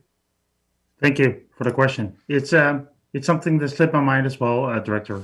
The issue is we don't have any capacity or funding available for maintaining or actually fixing, repairing them at the moment. So that is really what is where the current maintenance is more done on the side of the desk highway. Then it's really something that we have really flushed out what is actually required. So I can totally see that the amount currently predicted to be in operating reserves in the years to come could in part be used for investments in installing bus shelters if there is a program in place to actually operate and maintain them long term. And so I definitely an opportunity there. I think the caution is as well is that we don't know what the revenue this year, actual revenue will be. So if that turns out to be much lower than predicted, then we might need some of the predicted surpluses or operating reserves for future years. We might need them to offset any deficit we might run this year. So there is still a lot of uncertainty as well in terms of the predictions as presented by staff. Thank you. See, it's a bit of a catch-22 though, because one area we looked at how do we improve ridership? Well, is to improve the whole kind of experience, and that is waiting for the bus in the rain and then getting on the bus, and then maintenance. Yeah, we need to build that into low maintenance types of construction. There's one thing, things that not glass and things of that nature that gets easily smashed. But I think that's a frustrating thing. If I was a regular user, which I'm not, but to be able to say the only reason we don't have a bus shelter here is because nobody's figured out how to maintain it. It just doesn't really work for me. So, but I appreciate it. Thank you. Okay, I see Director Hiltz. Thanks, Chair. Yeah, just a quick question. We got it's about the driver recruitment campaign. We'll be getting more information, but if you could say something about the impact that COVID has had. I'm suspecting that this driver recruitment is related to COVID somehow. If you could, is that the case, or is there some other driver behind the driver recruitment? Too many drivers in that sentence. Mr. Walton. Thank you for the question. Primarily, I would say right now it is directly related to COVID. Under our collective agreement, casual staff there's no obligation for casual staff to work except one shift every 6 months to retain their seniority. So with COVID, a lot of our workforce is in retirement age or beyond to supplement their retirement income. And through COVID, a lot of them have elected to not work unless they want to pattern up their pocketbooks a little bit. So there's challenges with the current collective agreement with that. And because we reduced our scheduled hours, we weren't providing an income or an opportunity as much of an income for people. So some of our employees had to go outside of the SCRD and look for other employment. So they're currently working for other people, not taking many shifts for the SCRD. When we go back up to 100%, if that is indeed June 28th, we're hoping that some of those people come back and that we see an improvement with that. Our estimates, though, above and beyond that, with those challenges, are to hire about 6 new staff members this year and train them. I hope that answers your question. Thank you very much. I'm really hoping that somebody feels the urge to make a motion. Director Hiltz. Thanks, Chair. I'm happy to move the recommendations as presented on page 12. Seconder, I see it seconded. Good. Any further discussion on this? Thank you very much. All right, let's call the question. All in favor? Any opposed? That passes. Thank you very much. It is now 10:58. And we're about to go to solid waste. So I think this is a good time to take a 10-minute break, and I will see everybody back here at 11:10.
Hello and welcome back to the Infrastructure Services Committee meeting of Thursday, February 11th, 2021. We are at item number Annex C, which is also item number 5 on our agenda, Seashelt Landfill and Pender Harbor Transfer Station Schedule Optimization. Over to Ms. Cooper. Thank you, Chair McMahon. This report is coming forward for 2 reasons. One, as per board direction last year, staff were asked to review the opening hours schedule. And second is the requirement for additional staffing associated with the implementation of landfill disposal bans. One of the 2021 budget proposals was for 0.9 FTE site attendant. The purpose of the additional FTE is to maximize waste screening and safety by scheduling 3 site attendants at the Seashelt landfill and 1 site attendant at the Pender Harbor transfer station during all operating hours. And to achieve this, the schedules were reviewed, incorporating the proposed FTE, as well as looking to improve alignment with demand at the sites. There is a proposed schedule that is included in the report, as well as other schedule options and the associated FTE and budget impacts of those options for the board's consideration. The purpose of this report is to share the results of this review. And thank you, and staff are happy to answer any questions the committee may have. Thank you very much. Director Seegers. Thank you. I know I have brought this up a few times, and I know we have a report coming forward. I have a concern about solid waste and the cost for tipping fees and tax increases that we're seeing going out to the residents. We are diverting green waste. Green waste cost is going up. We're paying that through taxation. We have our other diversions that we're paying through tipping fees. I feel we need to get more of a handle on our fixed costs, see what we can do about those fixed costs to reduce those before I would agree to add more fixed costs in the form of staff. So I'm not in support of moving this forward. I understand what we're looking to do. I know we're looking to do diversion so that we can extend the life of our solid waste landfills. But I think there are other ways, education, et cetera, that we can have the residents comply. If they know what we're doing, that's fine. The cost of staff to monitor this at this point, I can't support. Thank you.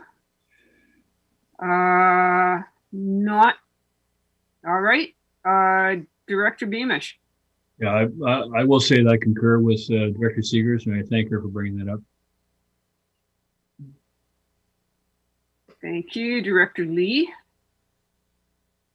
Yes, I agree with what's been said before me, and in reality, I'm not convinced we have a problem that needs fixing yet, and so I'd rather see us get this done and then see if we have a problem that education and voluntary compliance wouldn't fix. So I agree. Okay, Director Toth. Thank you, Chair. Yeah, I've said in the past that I think people can be expected to want to do the right thing. There are going to be materials that are probably going to continue to be issues for us. I'm thinking drywall specifically. But I'm hoping that in the redesign of at least the Seashelt receiving area, that there will be opportunities for perhaps some technology improvement, and maybe we can utilize our staff to monitor more with the assistance of technology. But it is a concern, as we divert more, our costs are going up. That's fine. It costs a lot to get rid of stuff. It's the increased staffing when we're receiving less that I have a problem with. So thank you. Okay, Director Ties. This is a difficult one. I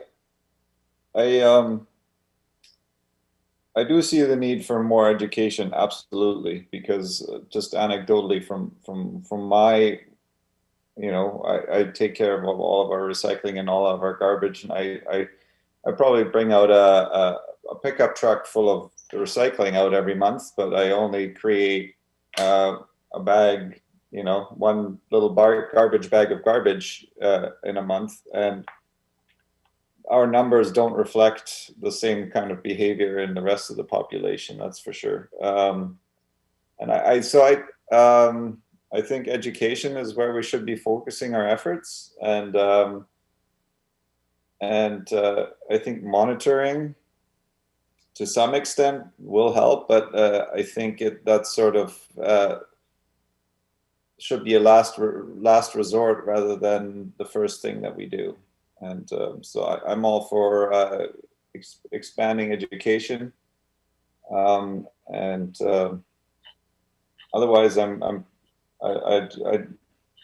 think the schedule changes that are proposed make sense. Thank you. Director Hiltz. Thanks, Chair. Yeah, I'm interested in that sort of demand management, you know, that if I'm sitting in line for 45 minutes, am I going to sit there and or go dump my stuff in the woods, right? So versus I'm going to sit there for 15 minutes. And, you know, I think this is the behavior is we're trying to get people to use the facility quickly, and we're trying to encourage them to do other things that divert. So this 45-minute aspect is something that I'm interested in. Like, are people complaining about this? Do we get complaints, or these are observations? And so I'm interested in that demand management, how staff are determining the demand management issue in terms of wait periods, and are people behaving appropriately during these wait periods? I'm not sure what the significance of the wait period is, I guess, at the facility. I'm not a regular user of the landfill, so I'm not up there very infrequently. Staff want to tackle that one? Wait times, Ms. Cooper? Thanks for the question. I think I can probably answer the first part, and I'm not sure if GM Rosenboom would like to address the second part. In terms of the wait times, twofold. So one is staff observation, and second is that we do receive complaints regarding wait times of 30 minutes, 45 minutes, and how that's impacting not just residential customers, but commercial customers as well. So for example, a residential garbage truck would also be subject to waiting in that line, which can then impact the service delivery of being able to go back out and finish those collection routes. And then I guess the follow-up to that, unless GM Rosenboom would like to jump in, is really it's a service level decision. So how much wait time is acceptable? And that was built into that proposed schedule of increasing the hours at the Seashell landfill on a Sunday. So that is a day that has that pressure of having folks waiting with those extra long time periods. Thank you. Thank you. Director Lee. Thank you, Chair. I did want to comment on staffing and wait times for the Pender landfill. The proposal that would actually shorten the time that the dump was available at Pender, and it would be shortening the time for the dump to be open to fund policing of what's in the bag, and that doesn't work for me. The reason that is because everything that's most stuff that's at the Pender transfer station is actually resident hauled, and shortening hours would only make it busier, and it would push the problem we already have, which is that COVID limits the number of people that can go into the dump, and so the longer hours keep that from extending. So I couldn't see shortening the hours at the Pender landfill. I couldn't support that. And the reasoning being that it would be to fund the policing of what's in the bag, which I don't think is necessary. So it's a catch-22 for me. GM Rosenboom. Thank you for the opportunity. As indicated in the introduction by Manager Cooper, there are two reasons to bring forward this report. One is to provide an outline what is required to implement the landfill bans, landfill disposal bans as directed by the board. Waste screening is an essential component of that because the landfill ban as directed to implement by the board as of January 1st indicate that those materials cannot be buried anymore. So if we don't have a way to make sure that those materials, that we adhere to our own bylaws, then we have a problem there as well. We have one problem there. The other one was how can we, there was a board direction based on in July last year when we were talking about optimization of the schedule to see if we were able to make any cost reductions, because that was the incentive, that was the context of the discussion at that point in time. So what we did at that time was, is we looked at the actual amount of traffic that is going over the scales of both sides at different times of the day. And we noticed, for example, at Pender, that in the morning between 8:30 and 9, that amount is sometimes nil, sometimes less than 5. And we felt that for that reason, it would be the limited amount of use, and it was confirmed by other staff that it would be appropriate to open at 9. So I hear the concerns from Director Lee, with respect to the total amount of opening hours that there is that reduction, but we don't see that based on the actual data, it's currently we're expecting that it will currently have a significant impact. Which is different at the transfer station at the Shishelt landfill, where there is some traffic at 8:30, but even there we feel that an opening at 9 o'clock would not be significant impacting residents or commercial users of that site. So this report is mixing as a combination of two drivers, and we're bringing them together, and we're more than happy to prepare different proposals based on different direction from the board on any of the two items. So if there is the desire for the board to keep opening hours per week the same as it is right now and just optimize them over the days, we can bring back a proposal to do that. Thank you. Thank you very much. Director Toth. Thank you, Chair. GM Rosenboom totally derailed what I was thinking about there, but I wanted to speak to Director Hiltz's sort of question about the traffic, the wait times. I am a frequenter of the landfill doing yard cleanups and things like that, and Sunday is usually the day I go, and 45 minutes on a Sunday is a pretty regular occurrence, even if you try and get there early before the dump opens. And it's frustrating for sure, and I'm sure there are people that complain into staff about it, and I'm sure the scale attendants receive some grief about it as well, but I expect it. I go up there on the Sunday knowing I'm going to wait for 45 minutes. Anything less than that is a bonus. If it was a really big problem, I try and make it work a different day. So those are just sort of my personal observations on it there. I had a question, GM Rosenboom or Robin, if there was any value in picking either a half hour at the start of the day or a half hour at the end of the day for the Shishelt landfill that was only open to commercial traffic each day, rather than just sort of the Monday few hours for the commercial traffic. Thank you. Thank you. Anyone want to take that one? Thanks for the question. I'll give it a go. If I understand the question, it's basically taking those hours that are on a Monday and shifting it to other days of the week.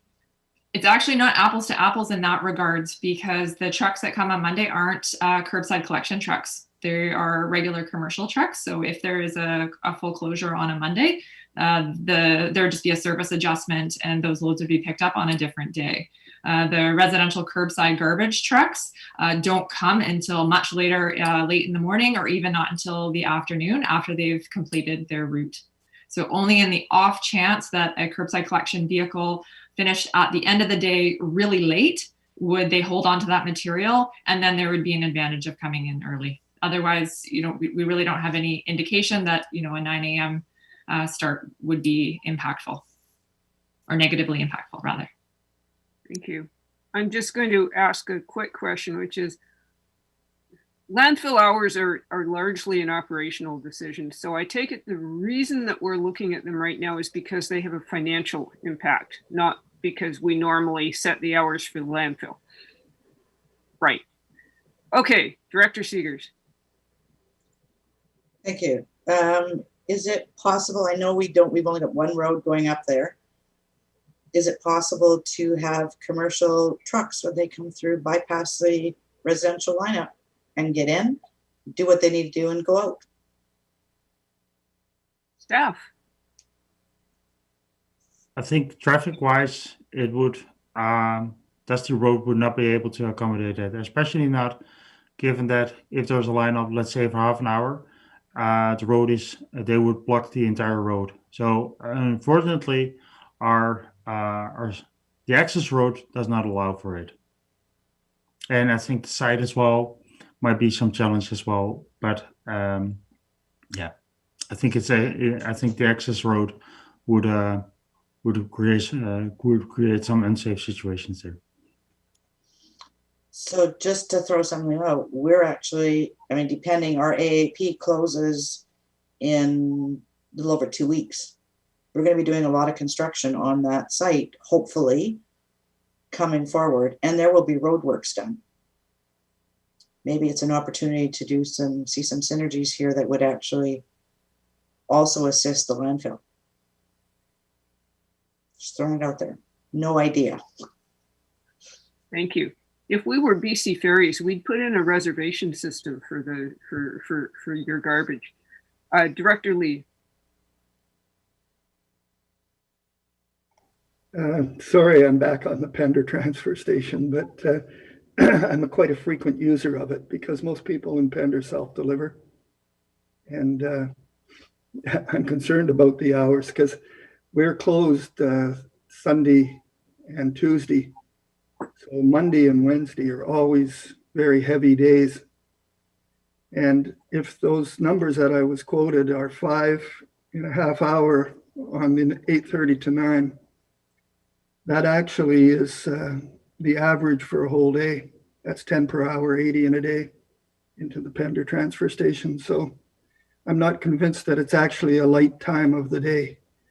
I was wondering if perhaps if we're talking Thursday, Friday, there might not be as much because people are now happy. But I was wondering if the statistics were broke down by day on those counts. Staff, please. Thank you. What we can do is, pending any board direction we receive today, we can always bring back a further staff report with some more information on actual usage and average usage at different times of the day for different sites, if the board desires that kind of information. And that can include any budget, any opening hours routines. I think the purpose of this board report at this point in time was in support of a decision with respect to at round 2 on the additional staffing. If there's the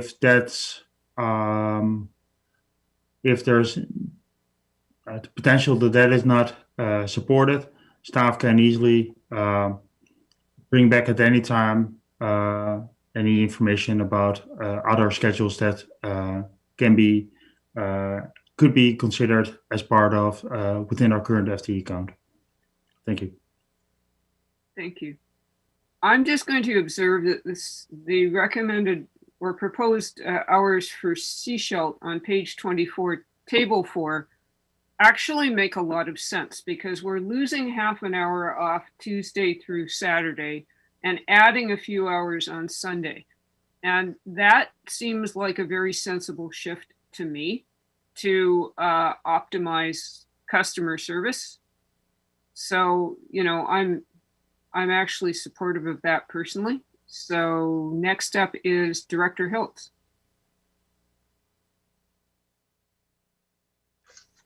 Thanks. Yeah, in reference to the schedule, for me, the schedules on paper look better than the previous ones. The kind of theme that I'm on here is that in the old days, everything went into the hole, right? And as we put less and less in there, the transaction becomes more complicated at the scaling.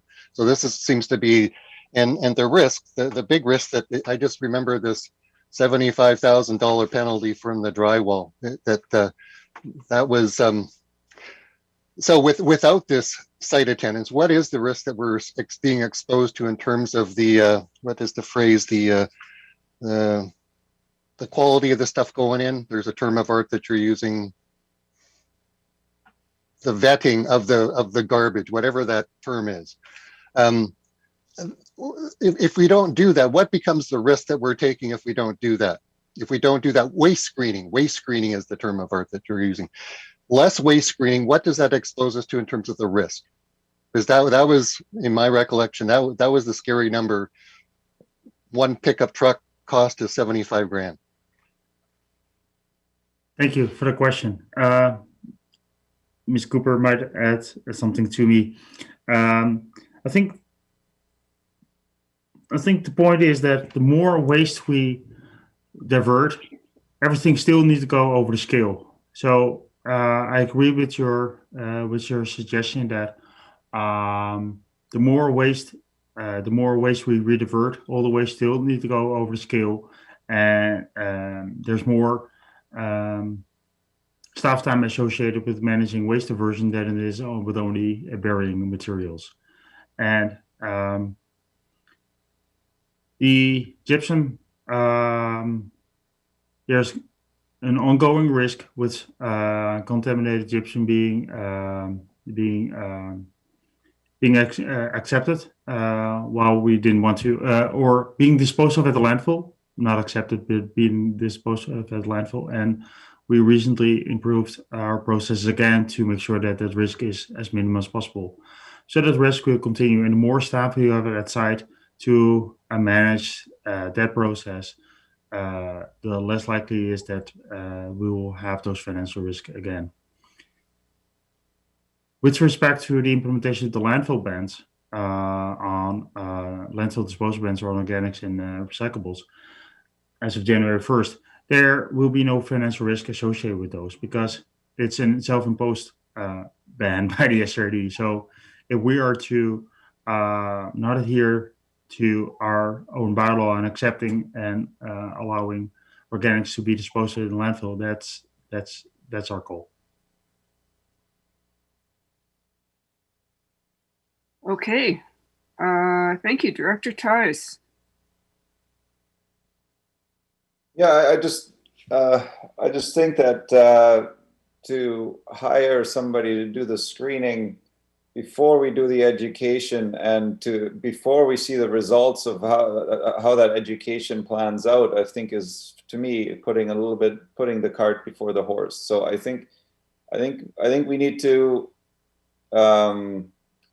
announce the ban, see how put out our education, make sure that people know that there's a ban, and then see what the results are before we hire the people to do the screening, rather than going the other way around.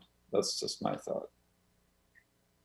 Okay, I'm going to interject here briefly because the report, actually, we have received it, which is the only formal recommendation here, but I just would like to clarify, what decisions do we need to make today so that we can move along?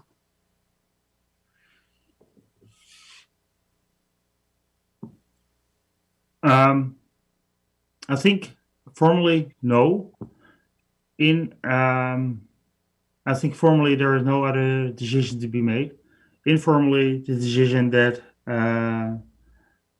is required is we currently have direction to implement a full-on ban on disposal of certain materials in landfill.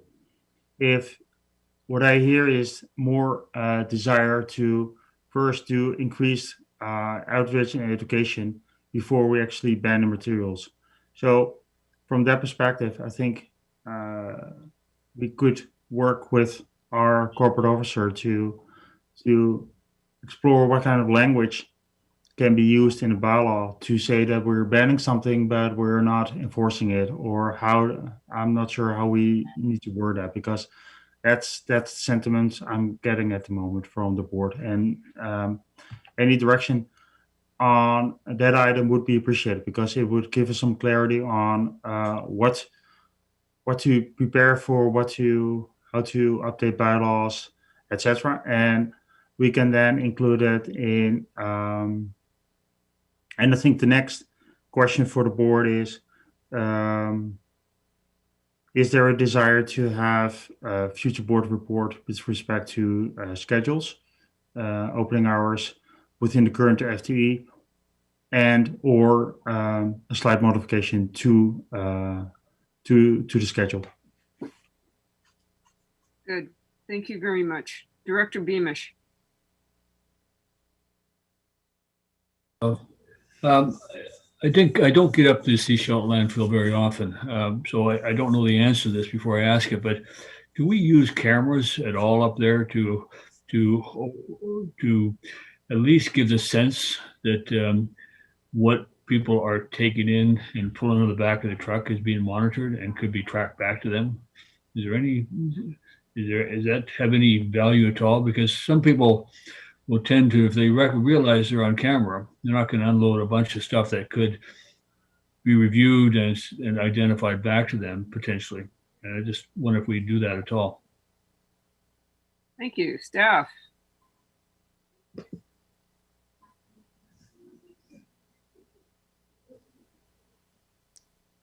Thanks for the question. I'm not sure if GM Rosenblum wants to chime in there regarding SCRD policy and video and how that could or couldn't be used. It is a tool, but right now the scale attendant, either through conversation or a visual, has that first level of what we're calling waste screening at the scale, identifying what types of materials you're bringing to the load. Then if it's a self-haul, then they're bringing it over to the area where our site attendants are. And that's their role, is to intercept what types of materials do you have and where do they go. So it's not just waste screening in the sense of ensuring that what they're delivering is accepted, but it's also providing customer service so that the materials are being placed in the correct location. Do you have paint? Do you have used oils? Do you have mattresses? Where does that go? What about your tires? What about, soon to be, your green waste? What about your metal? So there's an ongoing dialogue that happens every one of those transactions between the site attendants and the customer. So a video is helpful, but it's only one tool, and it can't replace what happens in that face-to-face interaction between our site attendants and our customers. Good, thank you. Not to mention that I think our corporate officer would have a few things to say about video surveillance. Director Toth. Thank you, Chair. If we need to update a policy to allow for video surveillance at the garbage dump, I'm all for it. The question I had was, in this conversation about hours or, bans, what have you, is there any ability for us to refer any of this out to PMAC to get their opinion on any of it? I know it's not strictly within their terms of reference, but I'm wondering if it would be good to get some additional feedback before we really look at moving significant change forward. Good question. Who wants to tackle that one? Go ahead. Thanks for the question. There's sort of two approaches here. So the board could make a recommendation, that a certain portion of a report or a specific item be reviewed by PMAC and feedback be provided. The other approach is that all of the staff reports are on the PMAC agenda. So PMAC is next Tuesday. All of these staff reports are on there. So typically they are discussed. And if PMAC makes a formal recommendation to the board, it would happen that way. So it just depends on which approach, more of a formal approach that you're soliciting that feedback from PMAC, or it may or may not happen the way the process is right now with the reports being on the agenda. Thank you. Director Lee. Thank you. I was just getting my thoughts together here. I was listening to the last answer. Did we decide to actually put this question to PMAC, or we're not sure what the question we'd put there is? Oh, we could certainly put the question to PMAC. It is next week, and it's already on their agenda, so that's possible. It would the getting it back to the board would, how long would that take?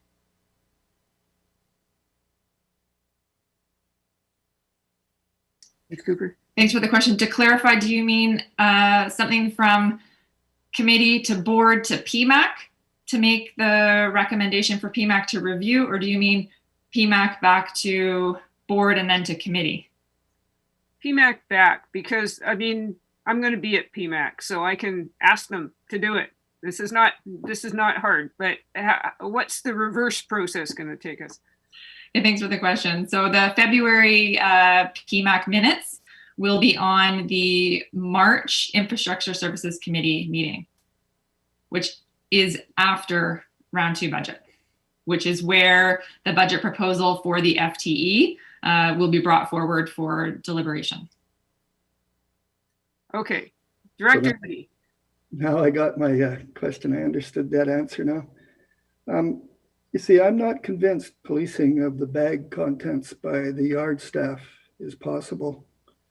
That comes in a black bag. They've been told to quit breaking those black bags open already. I don't know that anything's changed. And I observed when I was down in Vancouver cleaning out my mother-in-law's place that the Vancouver transfer station doesn't monitor the black bags. You can put anything you want in there and throw it out of your truck, and they've got staff attendants everywhere. So I think the question is still out there, is what is the experience of other landfill and transfer station operators in success of the yard person actually contributing to the waste screening of household garbage, things that people have declared as household garbage. And I don't know that we have an answer. I don't know if we've asked that, and I don't know if there's an answer to that one. And the other, anyways, that I wouldn't mind hearing the answer to that question. Then I got some more. Thank you.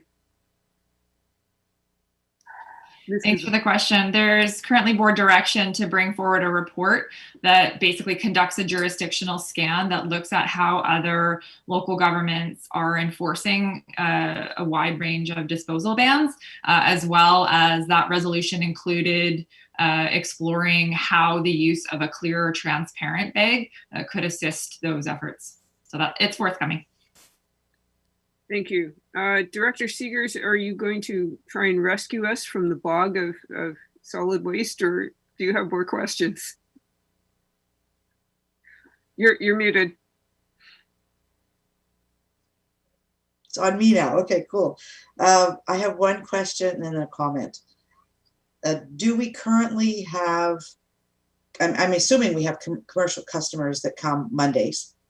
So the proposal here would impact our commercial customers. That's not something I think we need to make at a board level. You know, what works for our customers with the hours? If we need to have opening those hours Mondays for commercial, then Sundays residentials have to wait. That's just what's going to happen. If we don't need those hours on Monday for commercial, then they can be moved over to Sunday. But I mean, we're not, it's not up to us to make the operational decisions on the hours that work for our customers. You might want to come and do an announcement and say, we're doing this, but I'm not going to tell you what to do about operating hours. Sorry. Thank you. If I may, I got 3 points. So let's first answer this question. In 2013, the board actually directed staff to close the site on Monday as a cost-saving measure. And so at that time, there was a board decision to close the site on Monday. However, in 2014, staff, based on feedback from one particular hauler, opened the site on Monday. And since we have been open for any traffic for that one particular hauler, which usually maximum a handful of trucks on the Monday. Based on discussion with staff, those trucks can easily come also on a Tuesday or a Wednesday. There's no need for that traffic to be to come on a Monday. So, but as a result of the closure on Monday, the traffic on Tuesday became that huge that actually additional staff were, since 2014 on Tuesdays, additional staff were brought in to deal with the fact that we closed on Monday. So yeah, that was the impact of that decision then. So that's why we're proposing now to close on Monday, leave the Tuesday open, because we currently don't see, because opening on Monday would require additional opening hours if we want to do the full-time waste screening. So what I see in terms of next steps, our committee chair was just asking about a rescue mission. And what I can see is staff can bring back two schedules for the board's consideration, if the board would like to, and which are both within our current FTE count, one with full-time waste screening and one without full-time waste screening.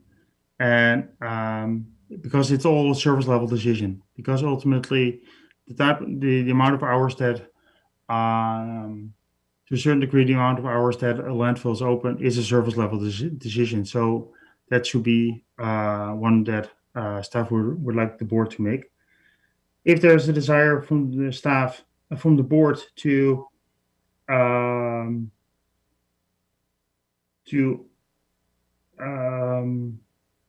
support the budget proposal at round 2, staff can also look at how can we make another budget schedule that incorporates that with some tweaks, for example, to the Pendo transfer station if desired. Thank you. Thank you. Director Seegers. So you're asking, I think you're asking, do we want to hire additional staff and have it come forward at round 2 for a decision by the board? Is that correct? I think what I'm asking, I'm getting the sentiment from this discussion that there would be no support for the budget proposal for the additional FTE at round 2. If that's indeed the case, that the train is in motion, but we can bring something forward at a later date outside of the budget process to see how we can optimize the schedules based on current FTE count with or without waste screening. And that discussion can include some further clarification of the role of waste screening and maybe the jurisdictional scan on how waste screening is undertaken in other jurisdictions. But that would then be, how can we optimize the schedules within the current FTE count? But that will might have service impacts on reduction of hours, even more than what's currently proposed at both sites, if waste screening is still desired, or if wish screening is not desired, I think there's still some opportunity to optimize the schedules of both sides.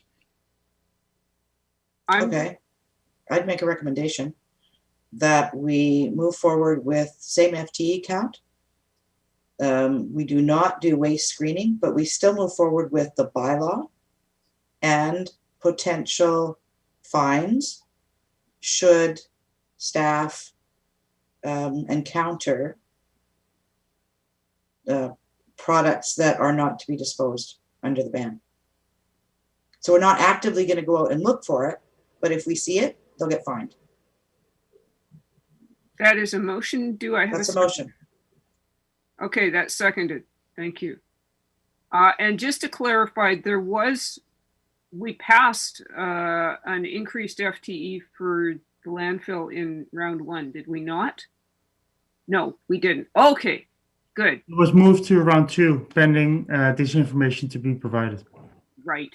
Okay. Well, there were a lot of decisions in round 1. Thank you. Director Toth. Thank you, Chair. I'm not sure that I can support that going forward yet. Yeah, we've sort of heard that the FTE increase at round 2 is likely to not proceed, but until we have round 2, we don't actually know whether that's going to be the case or not. And I'd hate to have staff go through the work to put scheduling information together, what have you, and then we go and approve an FTE increase, and then they've got to throw it all out and start again. So my question for staff is there enough time between round 2 and the March ISC to be able to come to the March ISC with a proposed new schedule based on how round 2 goes?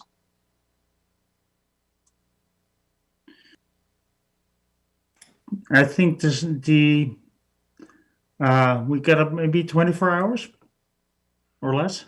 So I think that will be a really tight timeline.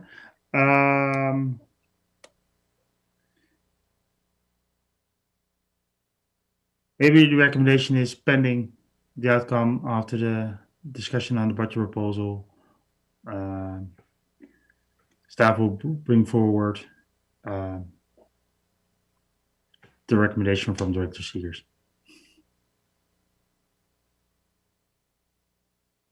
Okay, I'm totally procedurally lost here. Director Seegers, rescue me. Thank you. So I could modify the recommendation to say that the budget proposal proposed in round 2 be removed. And then we make a decision here and it's done. And then you've got all the time you need to go forward. So I'd make that amendment. Okay, and that amendment is seconded. Do we want to hear the recommendation? Yeah, yes, please, let's hear the recommendation because I think there's not complete clarity on the floor. Tracy, can you help us out? Thank you, Chair.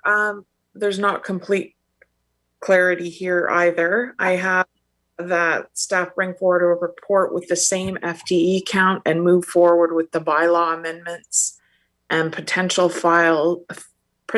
fines should staff encounter banned items. Okay, and then we could add another piece. Yeah. The amendment is that the round 2 budget proposal be removed. The round 2 budget proposal for an increase of 0.9. 0.9 increase for site attendant is cancelled. That's your official wording? Yes. Yeah. Okay. I'm wondering if we should separate those out, but do all the directors feel like we know what we're doing? Yeah.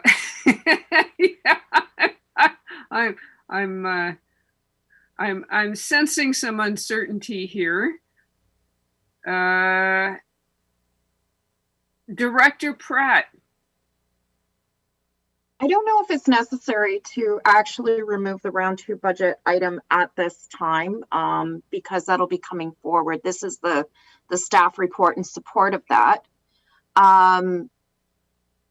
So, I mean, we're having the discussion because we didn't want to make the decision last week when we were at round one. We had asked for the additional staff report, which we're getting now, to support the discussion that we're having in round two. So I think the time to remove the round two budget item is when we're actually in round two. Am I missing something? I mean, we're having a very big discussion about this now, but I think the time to make this actual decision is in round two, because that's when the budget implication is. Have I missed something? Because I know my faculties are a little bit off right now, so I'm just going to put it out there, but I don't think we need to actually make this decision right now until we get into March. GM Rosenboom.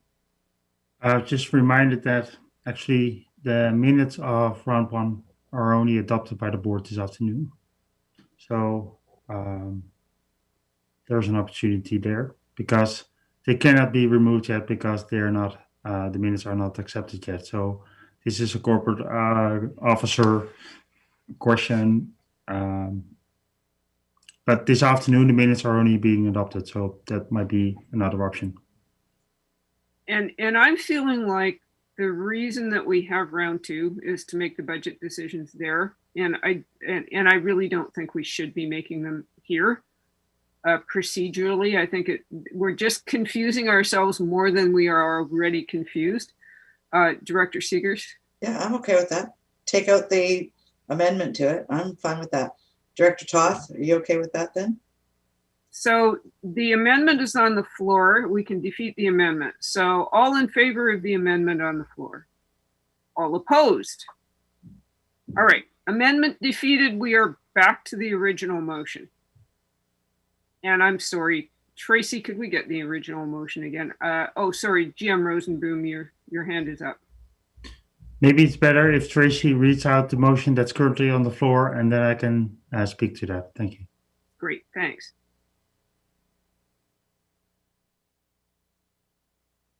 That staff bring forward a report with the same FTE count and move forward with the bylaw amendments with potential fines should staff encounter banned items.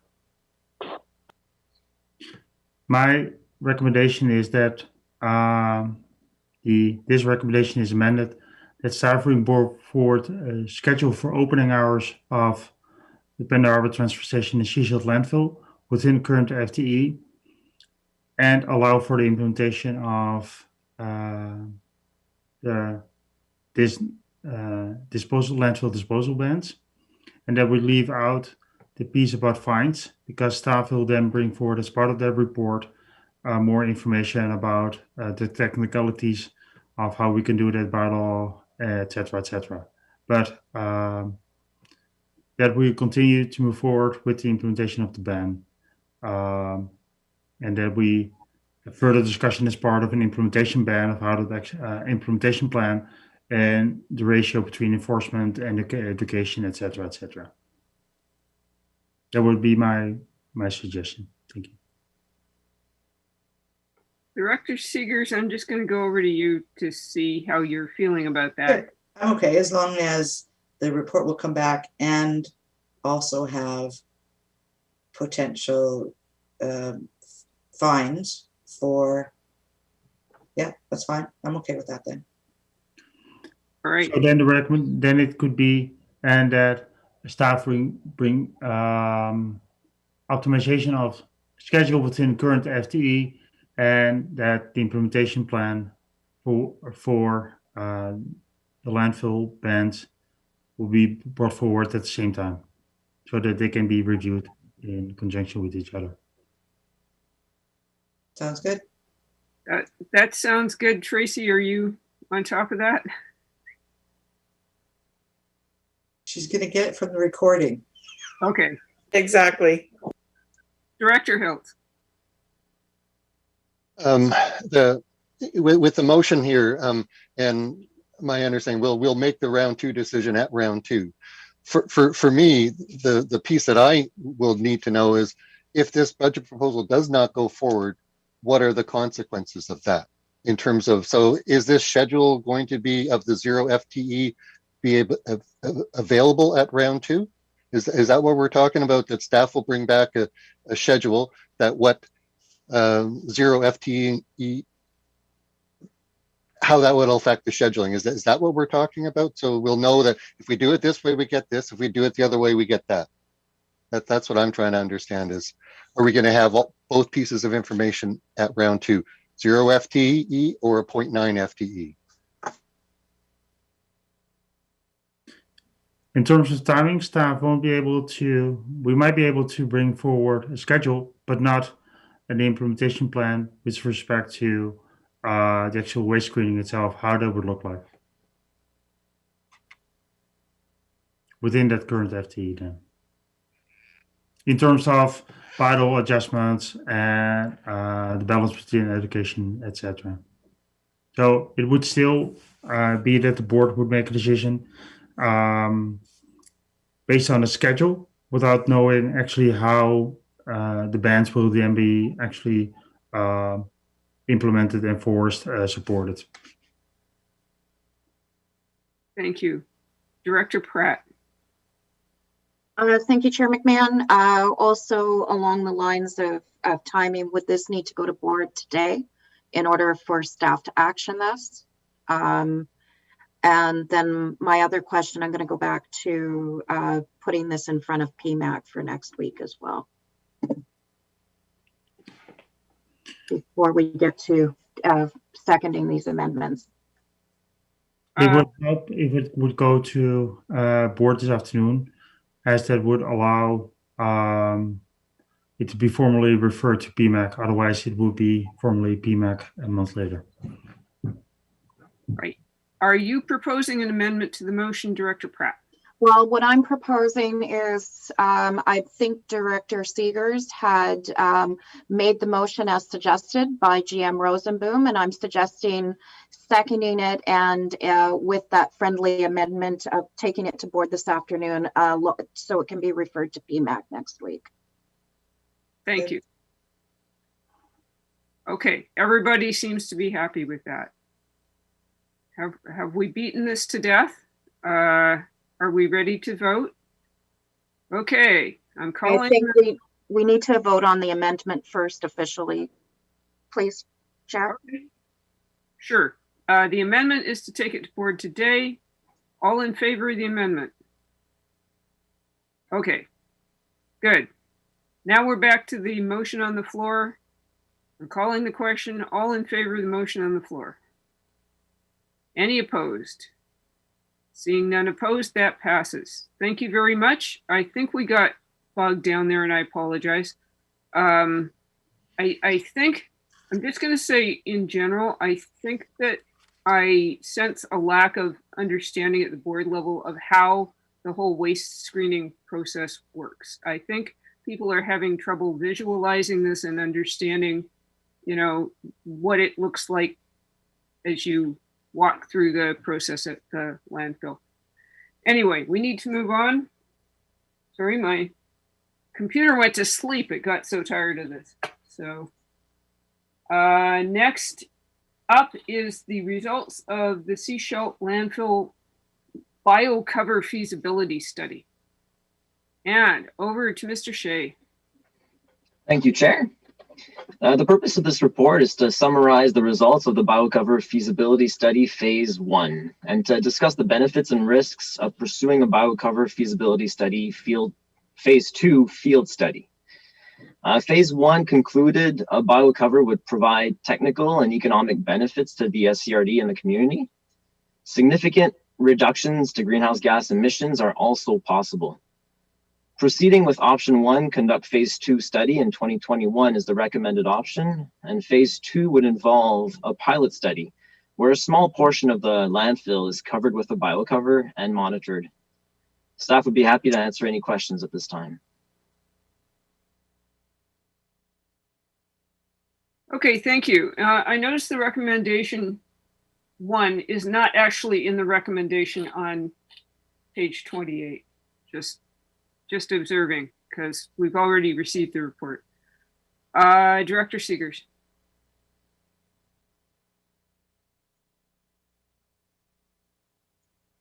You're muted.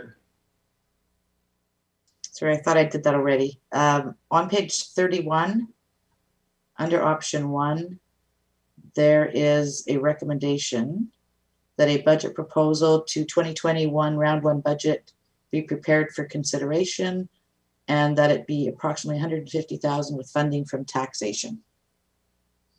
That would probably be for round 2, unless we have a. Sorry, round 2. That's right, round 2. GM Rosenboom. Sorry, my apologies for any confusion.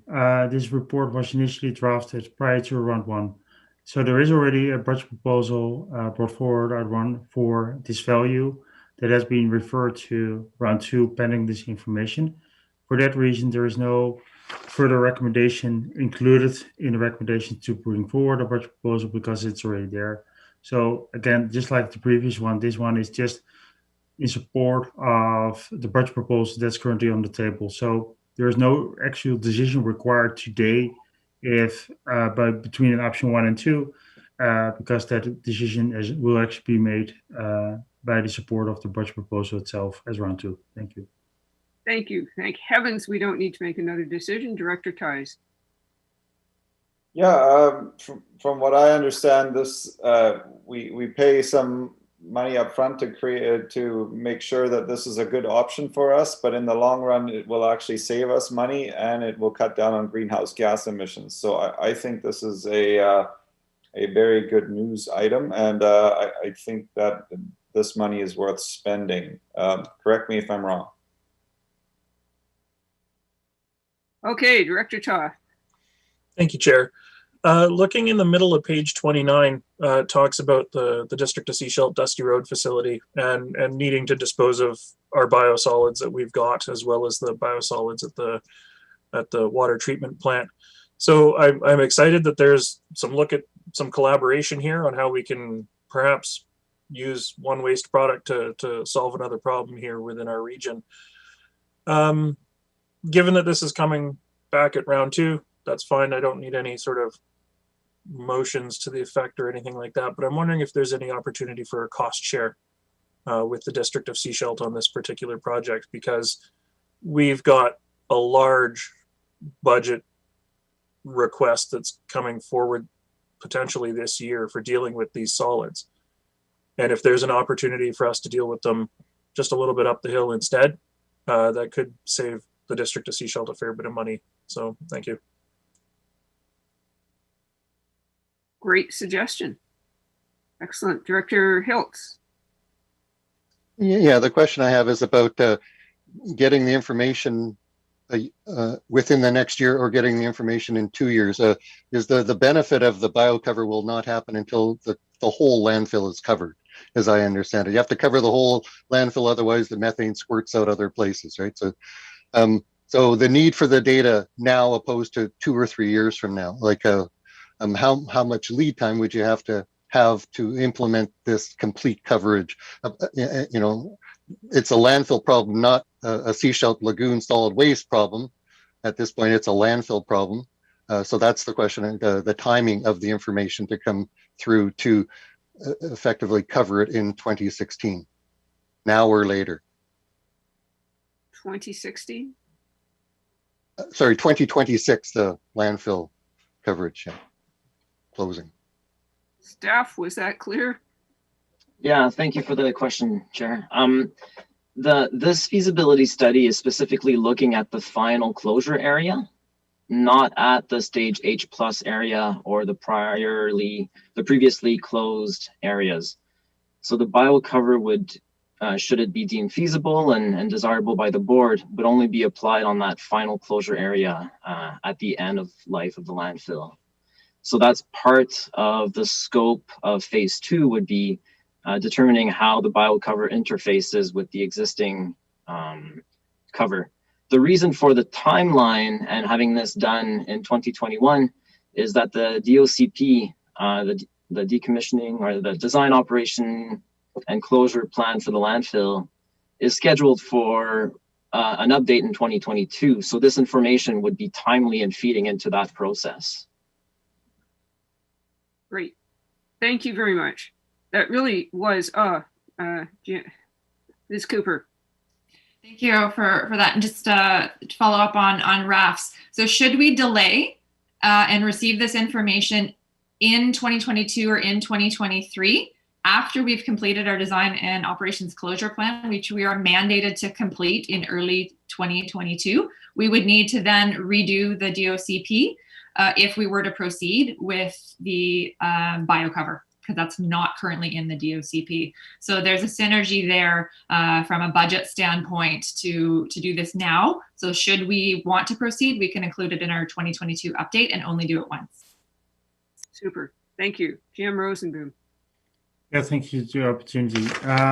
In terms of timing, last week at round one, there was a discussion with the board with respect to the landfill closure reserve fund and the fact that after completion of stage H+, it would be more or less depleted.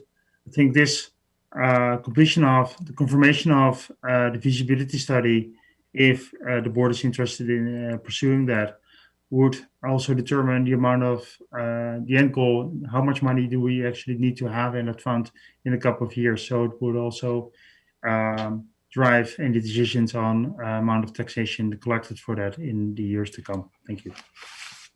Good. Thank you very much. That was a fun report. Next up is landfill rediversion of waste funding options. Over to Ms. Cooper. Thank you, Chair McMahon. The Seashell landfill has an annual disposal limit of 15,000 tons. If that limit is reached, the landfill would close and reopen on January 1st the following year, and then that limit is reset to zero. There has been board direction to investigate rediversion of waste. So the purpose of this report is to provide further information regarding a rediversion of waste program to help inform the 2021 budget deliberations. Proceeding with option 1, rediversion funded from landfill capacity surcharge is the recommended option, as well as to initiate the rediversion when 80% of that annual authorized tonnage limit at the landfill is reached. Staff are engaging with the Ministry of Environment and Climate Change Strategy to confirm what the regulatory process would be to initiate a rediversion of waste program, and we'll report back that at round 2 budget deliberations. Thanks, and staff are happy to answer any questions. Thank you. So just to be clear, the tipping fees would take effect immediately, but the rediversion only at 80%? Thanks for the question. The tipping fee change would be implemented as per a bylaw amendment, and a date could be set for when that tipping fee increase would happen. So then we also would have time to engage with the public and notify of any tipping fee changes. But you're correct in that the actual rediversion would not be triggered or initiated until that 80%, which is 12,000 tons, were reached. Thank you. Director Tice. So if we manage to stay under that, what happens to those rediversion funds? Do they get put into reserves, or do we just not charge them the next year because we already have them in the bank?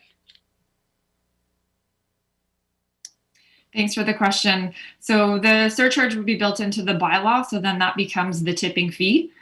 So should there be any surplus at the end of the year, so we didn't have to expend those funds to transport or process off coast, then any surplus would be put into operating reserves.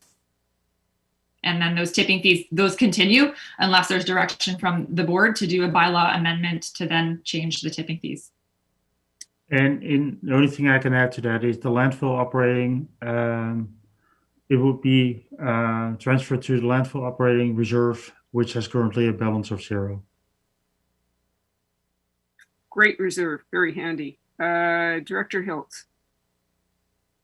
Thanks. Yeah, I'm interested in the 80%. So based on that 80% in 2020, it would have kicked in sometime before the end of the year. So I'm wondering about the 80%. If you're in the last 2 weeks of the fiscal and it hits 80%, you know, I'm just wondering, is how that works, right? You're just trying not to exceed the 15,000. So there seems to be a time aspect. If you do it in the last month and you hit 80%, you're not going to do this. So I'm just wondering about the timing of what kicks in 80% opposed to a timeline aspect of it. And the other question is that the $5 per ton is like prorated. So if you have a 500 kg load, you pay your 75 bucks and 250 for curb or surcharge. Is that how that works? Or it's not a flat rate, like rounding up to the ton? It's a prorated $5 per ton. Great questions.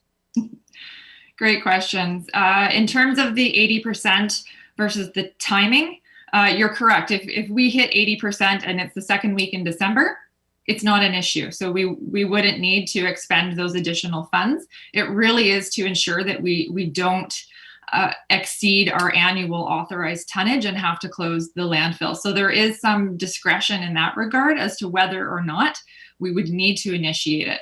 But with the board direction and then should we move forward and this get adopted and we amend our tipping fees, then we would have the funding and the board direction in place to initiate it if we need to. And then the second part to your question was regarding the tipping fees. It would be built into the tipping fee. So for example, garbage is $150 per ton. It would go up to $155 per ton.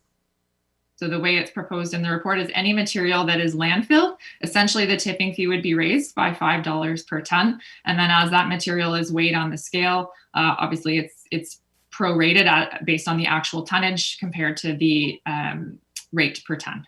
Thank you. Follow up. Just to follow up, it was going to also be minimum loads were exempt from the $5.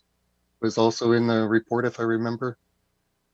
So that's where I'm trying to going, and you got the exemption in there, but it doesn't say that it's exempt. So that's where I'm where minimum loads are exempt from this surcharge. Thanks for the question. It would be board direction if they would like to change the minimum tipping fee from $5, but that hasn't been the sense that staff have had from the board, is that to change the minimum fee from $5.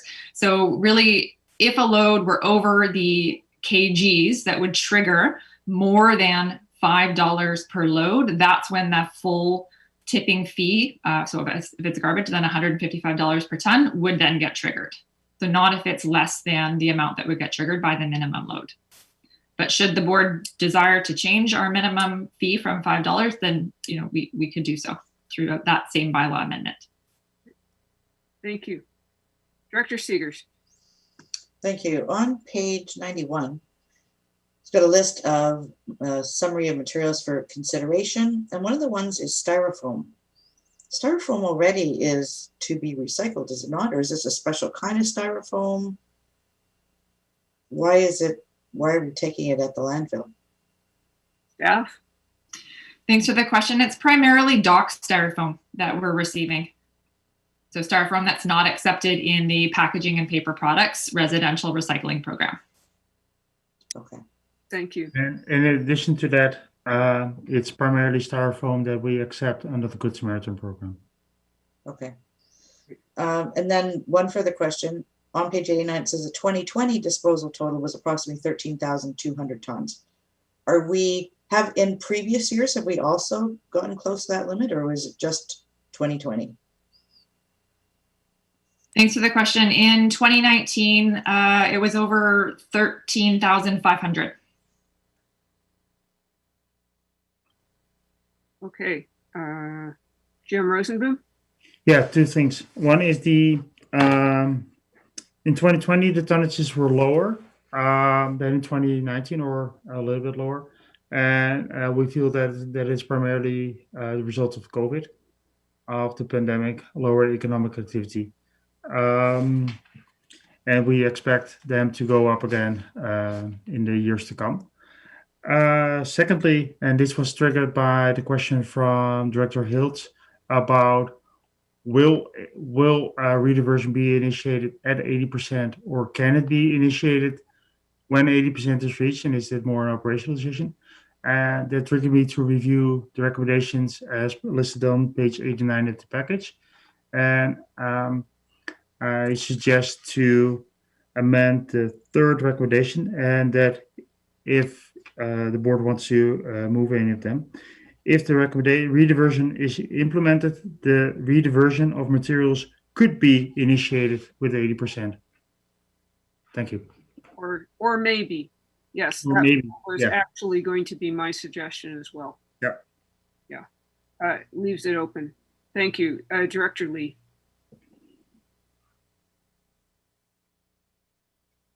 I had another question, but should I make a motion that we amend as suggested for the third item?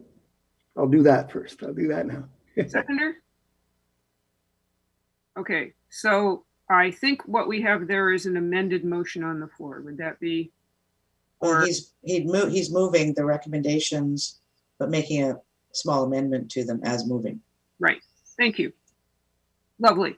Director Lee. Yes, that's correct. That's what I was making the motion for, is to get it going here. I had just one other question though before, and that is we're doing the organics diversion now. And it looked like organics knocked what, a quarter off of our weight that we're getting. I don't know if it's a quarter off the volume or not though. But so will 2020, is 2020 significantly lower just because of COVID, or is it actually lower because of the organics diversion as well? Do we know that? Thanks for the question. Staff are currently, as we speak, working through our annual diversion and confirming all of our disposal numbers. So usually we bring forward a report called annual diversion, usually in May. We'll endeavor to bring it in May or sooner if possible. So that's where that type of information we'll know more as to where the trends were or which specific materials were up or down. And then we would better be able to know to be able to attribute that to either organics diversion or which sector or sectors are up or down or material type. So the second part of my question is, if we avoided the $5 and used reserves, then we could do it the following year, but I just heard we don't have reserves. So I think I got the answer to my question earlier. So thank you. Yes. We don't want to have negative reserves. That would not be good. So there is a motion on the floor. I'm going to call the question. All in favor of the motion? Any opposed? Seeing none, that passes. Thank you very much. And we've made it to Annex F, Pender Harbor Transfer Station Food Waste Drop-Off Program Update. Thank you, Chair McMahon. The purpose of this report is to update the board regarding the implementation of a Pender Harbor Transfer Station Food Waste Drop-Off Program and to seek board direction regarding cost recovery. So staff recommend that a tipping fee for the disposal of food waste at the transfer station be set at $5 per container, with a volume restriction of 50 liters as per prior board direction. However, tipping fees alone would result in a funding shortfall as outlined in the staff report. So to ensure the program is fully funded and prior to being able to proceed, staff recommend to fund the processing costs from tipping fees and to fund the container and hauling costs from taxation through 350 regional solid waste operations. And should the board support this approach, staff could prepare a 2021 round 2 budget proposal, which would identify to augment the anticipated revenue from tipping fees for the food waste drop-off program at the Pender Harbor Transfer Station from taxation. Thank you, and staff are happy to answer any questions the committee may have. Thank you. Director Ties. Yeah, I like the idea, but I do wonder, and maybe I'm wrong on this, but there's probably a lot of people who come to Pender Harbor, stay for the weekend, might have 2 apple cores and a banana peel at the end of the weekend, and then are expected to pay $5 for that. I'm just wondering as to, is there going to be a minimum volume that's going to be put in place? Because I think there's going to be a lot of people that are just not going to bother and just huck it in the garbage because they don't feel like paying $5 for small amounts of organics. Thank you. Thanks for the question. The current proposal is $5 per container. So regardless of the minimum size, but up to that maximum of 50 liters. And the $5 aligns with all of our other minimum fees for any of the materials that are brought to either of our sites. Thank you. Director Lee. I have quite a few questions, so maybe I'll just start, and if someone else wants questions, throw up their hand and I'll quit talking. It's a question about economics, which I haven't quite got it straight in my mind. I was wondering about the increased cost of trucking organics versus trucking garbage. Why would it cost more to truck organics? Because we're just separating them from what is the solid waste now. And so is our existing solid waste contracted by bin or tonnage? And of course, if it's by tonnage, there's going to be less for the solid waste. So why would organics be more to throw on a truck and take the sea shelf than the solid waste? Seems to me like it would be a wash in cost. So could you explain that one to me? I can't quite figure that out. Staff? Thanks for the question. I'll do my best, and maybe GM Rosenboom wants to chime in there.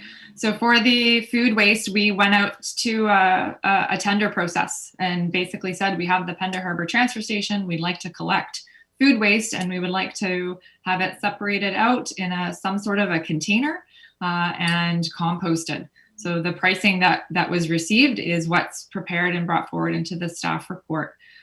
On the garbage side of things, we pay a monthly fee to do numerous things at the Pender Harbor transfer station that does include the trucking, but it's not set on a per ton at this point in time.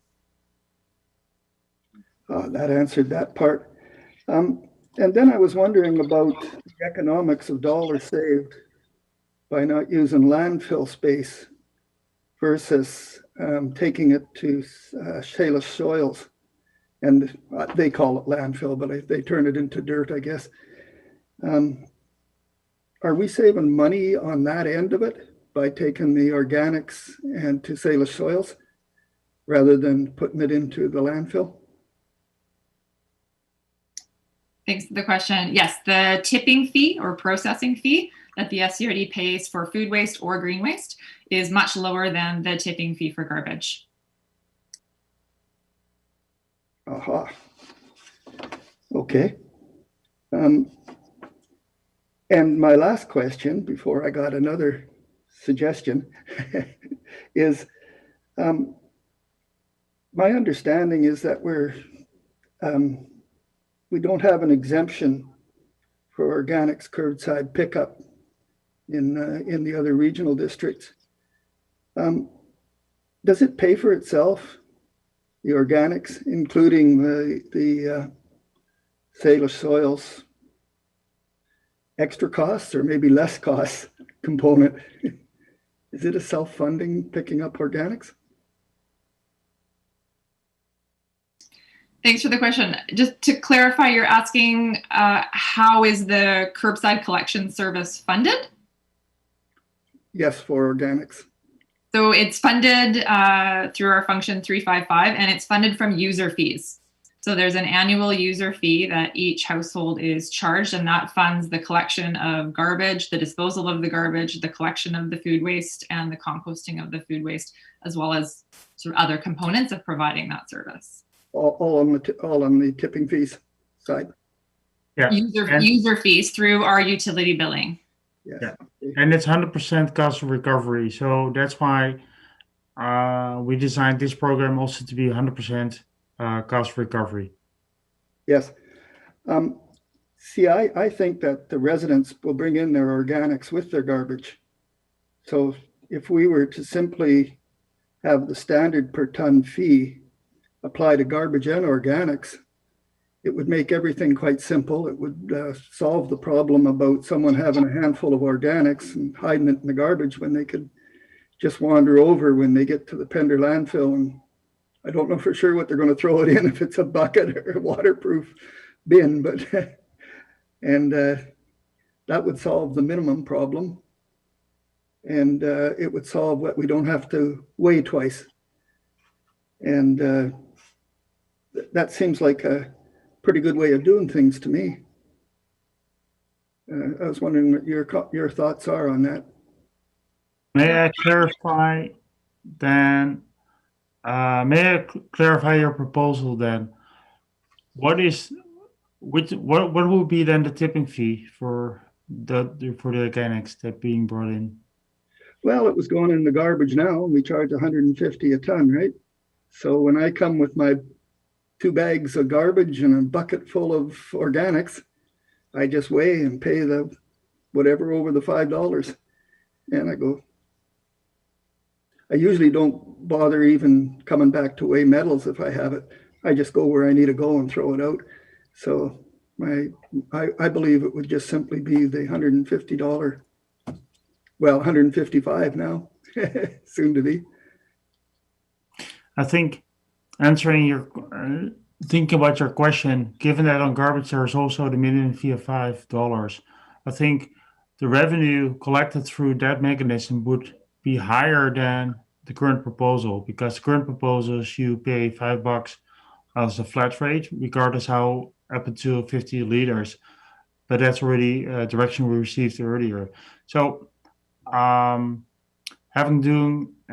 set that limit of 50 liters, there would be no need to drive twice over the scale, because you drive once over the scale. Hey, you have organics, $5, and off you go. So there wouldn't be a need to do that second pass over the scale. And if somebody brings in 2 bags of garbage and or a bag of garbage under the minimum load, it's $5. Bag of organics or a container of organics, $5, $10, and there's no need to even weigh the person out on the way out.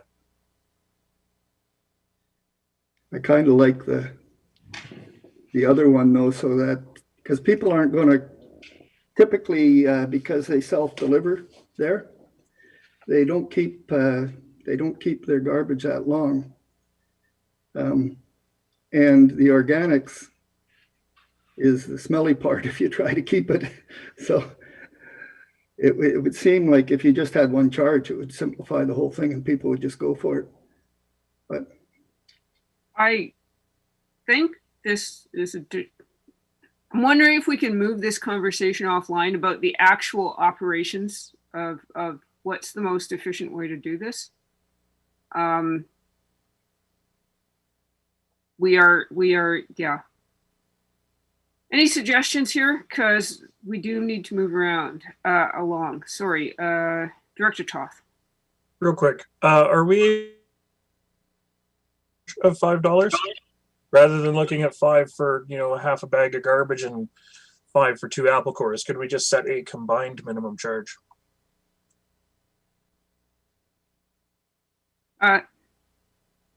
Yes, that is an option. However, that would the projected revenue would then be lower, so we would need to increase the amount funded from taxation. Because now, if somebody brings in a bag of garbage in a container, the minimum charge they would pay is $10, and it would, in your proposal, would go down to 5. So we would have to increase the funding from taxation to offset that. I am wondering if we can move this forward to round 2, but if it proves that the procedure is unnecessarily complicated, review it later. Director Lee. Yeah, you see that what will happen as soon as you have 2 minimums, and I have a little bag of organics and a big bag of garbage, I'll open the garbage bag and throw the organics in it and then close her up and throw her in the bin. So that's why I kind of like the minimum combined charge as a way of doing it. It makes compliance easier. But that's my last comment. Jim Rosenbaum, you are muted. Sorry, I'm rambling against nothing. Then the then we need to maybe defer decisions on and that's the tipping fee and the update to the bylaw, and that staff propose a budget proposal to augment anticipated tipping fees. The later part that we keep including that, and that we revise our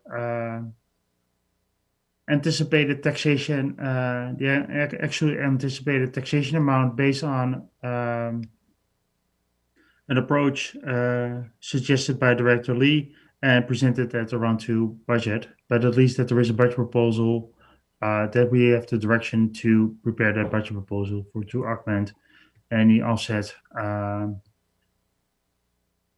any shortfall by taxation. Thank you.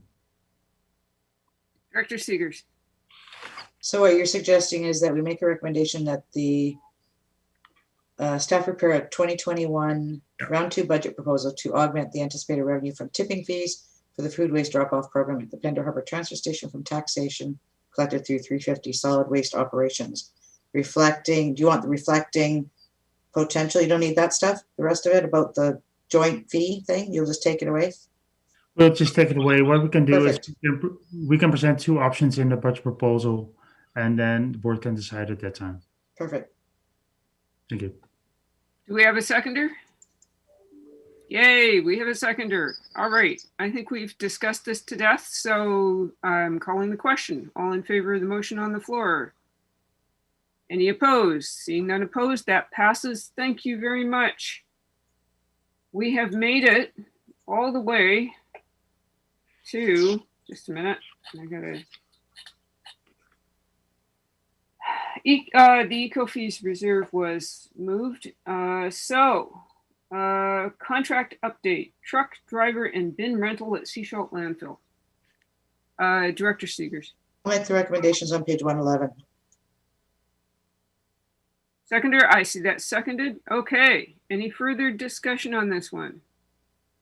Seeing none, I'm calling the question. All in favor? Yay, nobody's opposed. Awesome. Provincial Well Monitoring Network Agreement at Whispering Firs Park. Director Seegers. I'll move the recommendations on page 114. I'll second that myself because it's my area. Okay. Seeing no further discussion, all in favor of the motion on the floor? Yes, that moves forward. Excellent. Okay, Water Sampling Services Contract Extension, Director Ties. No, I just wanted to go back to the Whispering Firs one. If there's any firewood that gets cut down, I'm happy to take it, and I'm just around the corner. Director Ties, I have some firewood in my backyard. You're welcome to come by. Okay, Water Sampling Service Contract Extension. Director Seegers. I'll move the recommendations as presented. And I see that seconded. Director Hiltz. Thanks, Chair. Just a quick question on page 120. It's about the archival data retrieval. If you change your contractor, what happens? My concern is that the SCRD is relying on a subcontractor to manage their data. Whenever the contract changes, their data stays with them. You no longer have a contract. They have no obligation to provide any data. So that worries me that we're not making sure that the SCRD holds the data which they're paying for. So that's my concern about what that is. So you don't want to lose data when you change contractors. And the expectation is that the SCRD is the host of this data. So it's a flag that when we're relying on third-party organizations to host our own data, that's a concern. That's on page 120. So if there's comments about that, is that the state that which begs the question, previous to this contractor, is that data now lost because it didn't get put into the corporate system? Thank you for the question. All data are also stored in our own systems. we have our own tracking. Yeah, we also have our own tracking, but I think I can see that. Again, by the way, somebody let Shane Walkie in. He's in the gallery. Thank you. Director Beamish. Just a question for clarification now. Town is not involved in the water function yet. I see this is voting all. So is this a vote that is I should be concerned about, or is it, should I not vote?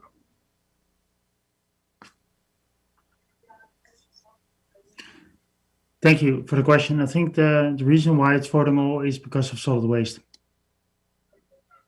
Because this water sampling and surface water sampling, as well as groundwater sampling, also on the landfill. So that's why it's voting all. Okay. Thank you for the clarification. Director Lee.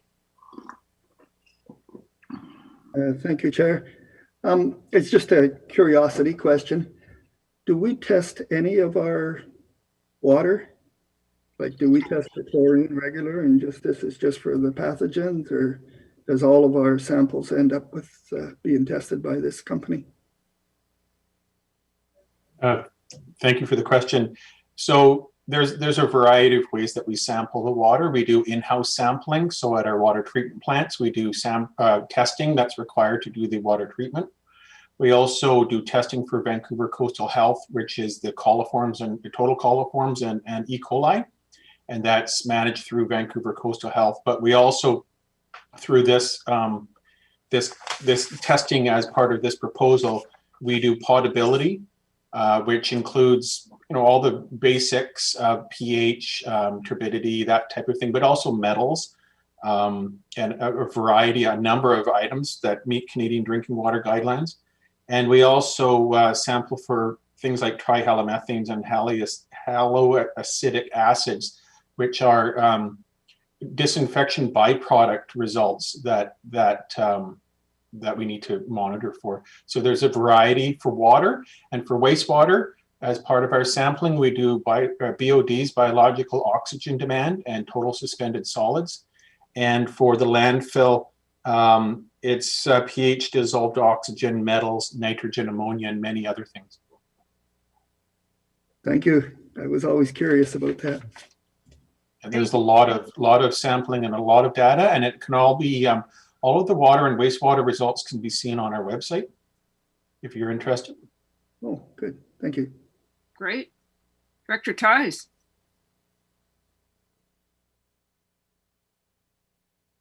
Do I have my hand up? Oh, I forgot to lower it. Sorry. That wasn't very exciting. How about a motion, folks? Don't all rush at once. Director Hiltz. Sure, Chair. I'm happy to move the staff recommendations as listed on page 119. And I see that seconded.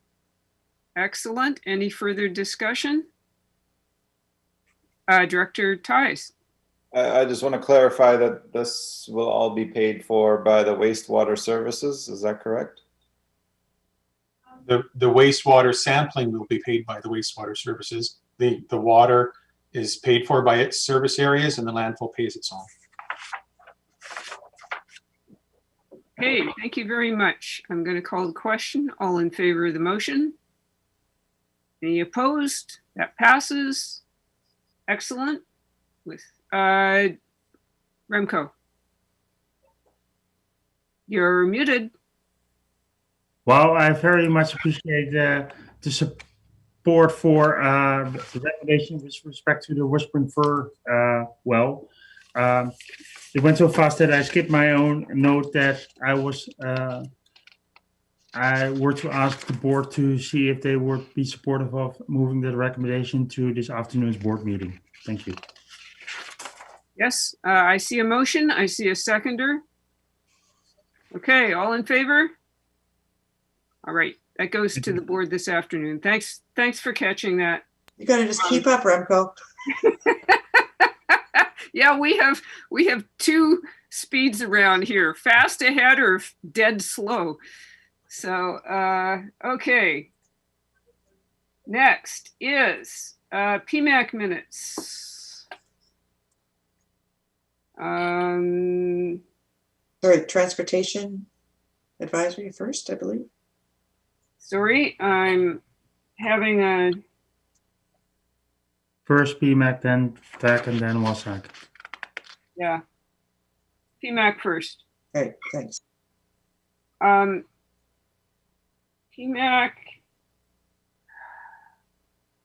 I had flagged something and now I can't remember what I flagged. I think we're fine on PMAC. So TAC. One of the well, first off, there's two things on TAC. The first one is that I would like us to discuss a follow-up meeting with Modi. We talked about that at TAC, but I don't think we actually went and set up a meeting with Modi. And perhaps we should do that at this level, is because there was a lot of desire to meet with Modi to talk about all of our issues with Highway 101. So, Director Pratt. I will say that Tracy Hinks has been trying to reach out to Michael Braun and Colin Midgley for a meeting for the directors based on a previous conversation, and it's been very difficult to arrange. So maybe the CAO and I can connect back and see where that communication is. That would be excellent. Thank you. Director Seegers. Thank you. We have been in communication with them. I believe we're close to having a date. So perhaps I can reach out and find out when that is and feed that back as well. Because we requested they come to a public meeting in Sechelt. Yep. Thank you very much. Director Lee. Too fast for me. I noticed on page 127 that there was recommendation number 5, that a letter from the Sunshine Coast Highway Society dated Jan 5th, 2021, requesting a letter of support for a new highway on the Sunshine Coast be forwarded to the SCRD board for consideration. Is that something we should be saying? Yep. That was the next item up on our hit parade here. I'll make that motion. Do we have a seconder? Okay. Does anybody want to speak in favor or against? I'm actually going to speak against this motion. While I recognize the challenges with our existing highway, I don't think it's realistic to ask for a new highway. Director Yes, I think there are sections of our highway which need help. When you look at sea level rise and when you look at maybe bypassing Gibson's, but I don't see the economic as well as the volume argument for actually putting in a whole new highway. So I am also not speaking for this. Any further discussion from anyone? Director Hiltz.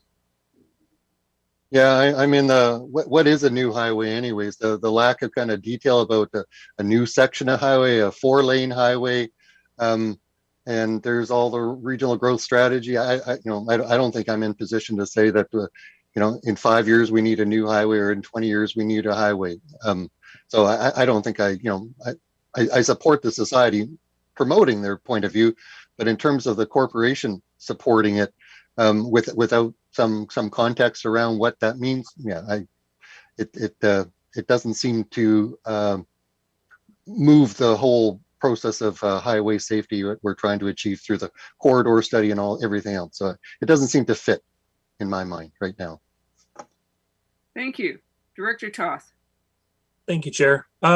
yeah, it's interesting because you're right. Are they talking about building a 2-lane straight goat path through the woods? Or are they talking about 6 lanes and, rail transit and all that stuff? But they're more than happy to answer questions and talk anytime about what they sort of envision. And there's a difference between envisioning and actually getting shovels in the ground on something.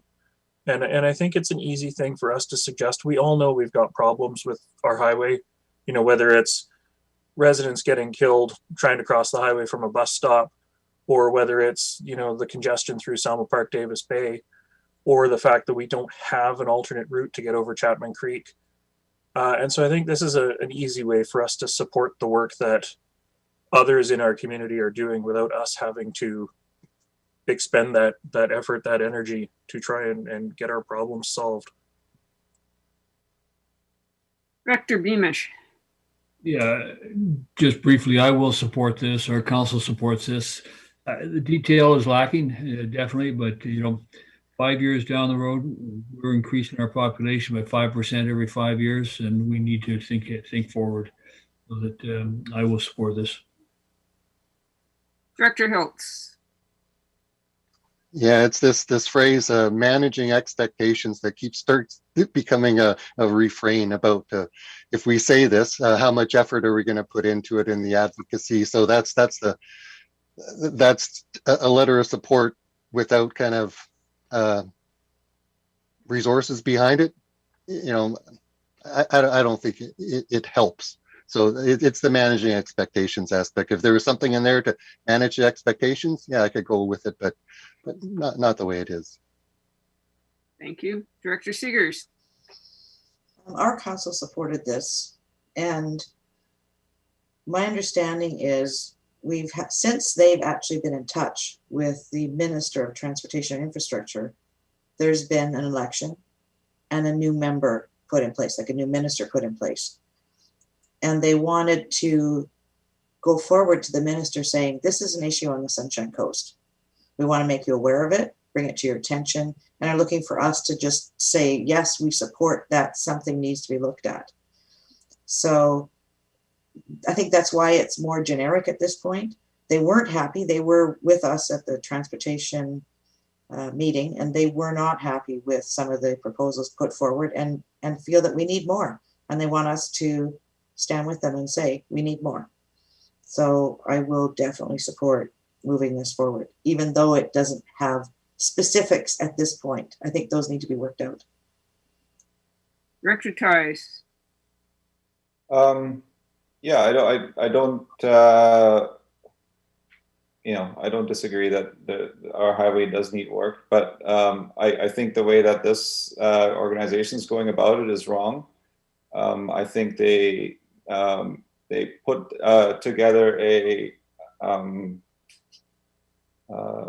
survey or a petition that was misleading. I think they put together a proposal that I don't think is supported by the majority of the people, and I don't feel like supporting this organization. That's I think we do need to do some advocacy, but I think we should be doing the advocacy, and not an organization that puts one thing on a petition and then says another thing when they go to the government. Okay, we don't have a speakers list anymore, so let's get this over with. All in favor of the motion on the floor? Okay, that's 5 in favor. Any opposed? 3 opposed. Do we wish to, do we wish to record who is opposed? Yes, okay. Thank you very much. That was fun. WASAC minutes. WASAC has a recommendation around their meeting frequency. Recommendation number 4. Do I see a motion around recommendation number 4? Director Toth. I guess I'll move that WASAC be scheduled to meet in March and April 2021. Is that what we're looking for here? That's right. I see it seconded. Any further discussion? Seeing none. All in favor? Nobody's opposed. Great. WASAC, go do your worst. Okay, we have two. Chair McMahon. Sure. Yes, sorry. I'm wondering if that should also be forwarded to the board meeting today as well, in order for it to be actioned by staff. Is that necessary, GM Rosenboom? No, we can action it, but the meeting can be held until which these board meetings will be adopted prior to the next WASAC meeting, so that's fine. And to clarify, the rationale for March and April was that the April meeting or the March meeting, they will have a more fulsome discussion, more holistic discussion about their future desires in terms of meetings. Good. Thank you very much. We have two items of correspondence. The first one is from is in regard to the expectation of garbage privacy. Director Seegers, your hand is up. Thank you. I think this will be addressed in the report that's coming forward. Staff are out talking to other, jurisdictions around this. So that'll be part of what comes forward in that. Good. Thank you very much. Yeah, that's great. And then the final item of correspondence is from BC Ferries telling us that they're consulting. So I don't think we have any actions forthcoming from that item of correspondence. Director Hiltz. It was the invitation at the to discuss the results. So that would seem to be that we would like them to come to the board. That's the last line. They say we would be happy to discuss the results. So if we don't respond, or they're not going to discuss the results. So that's what this is the question. If do you want us to discuss the results? I'd like to hear them at some point. So is this our only option to say yes, that come to the board? Director Pratt. I'm wondering if we can invite them to a future committee or board meeting to present the results. Sure. Is that a motion I hear? I would suggest that as a motion because I'm just going to put a small caveat. I'm curious whether or not when they say they'd like to arrange a time to meet, I'm wondering if they're thinking it's whether or not we can put it in a public realm or whether or not they're wanting a closed meeting session. Because, yeah. I think I'm going to suggest that staff follow up with BC Ferries to ask them what it is that they want.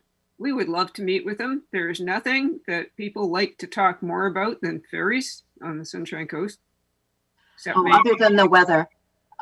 Okay, so then I would like to make a motion that that staff reach out to BC Ferries to arrange a meeting with the board, either at a future board or committee meeting or a BC Ferries board meeting. How does that work? Okay.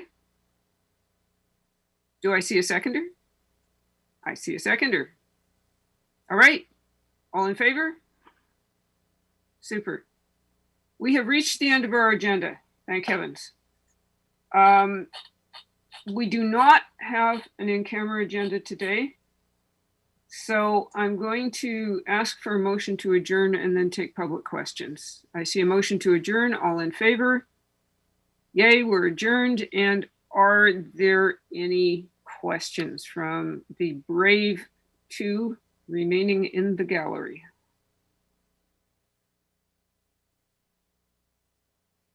Okay, I am not seeing any questions. So I think we are done until the board meeting at 2 o'clock this afternoon. Thank you, everybody. Yeah. Just a note, Alton is going to be chairing the board meeting this afternoon. I'm going to take myself out of the equation. This morning's been a real struggle for me. So just letting you know, and I will see you all when I see you all again. Okay. And I'm going to need a vice chair for that.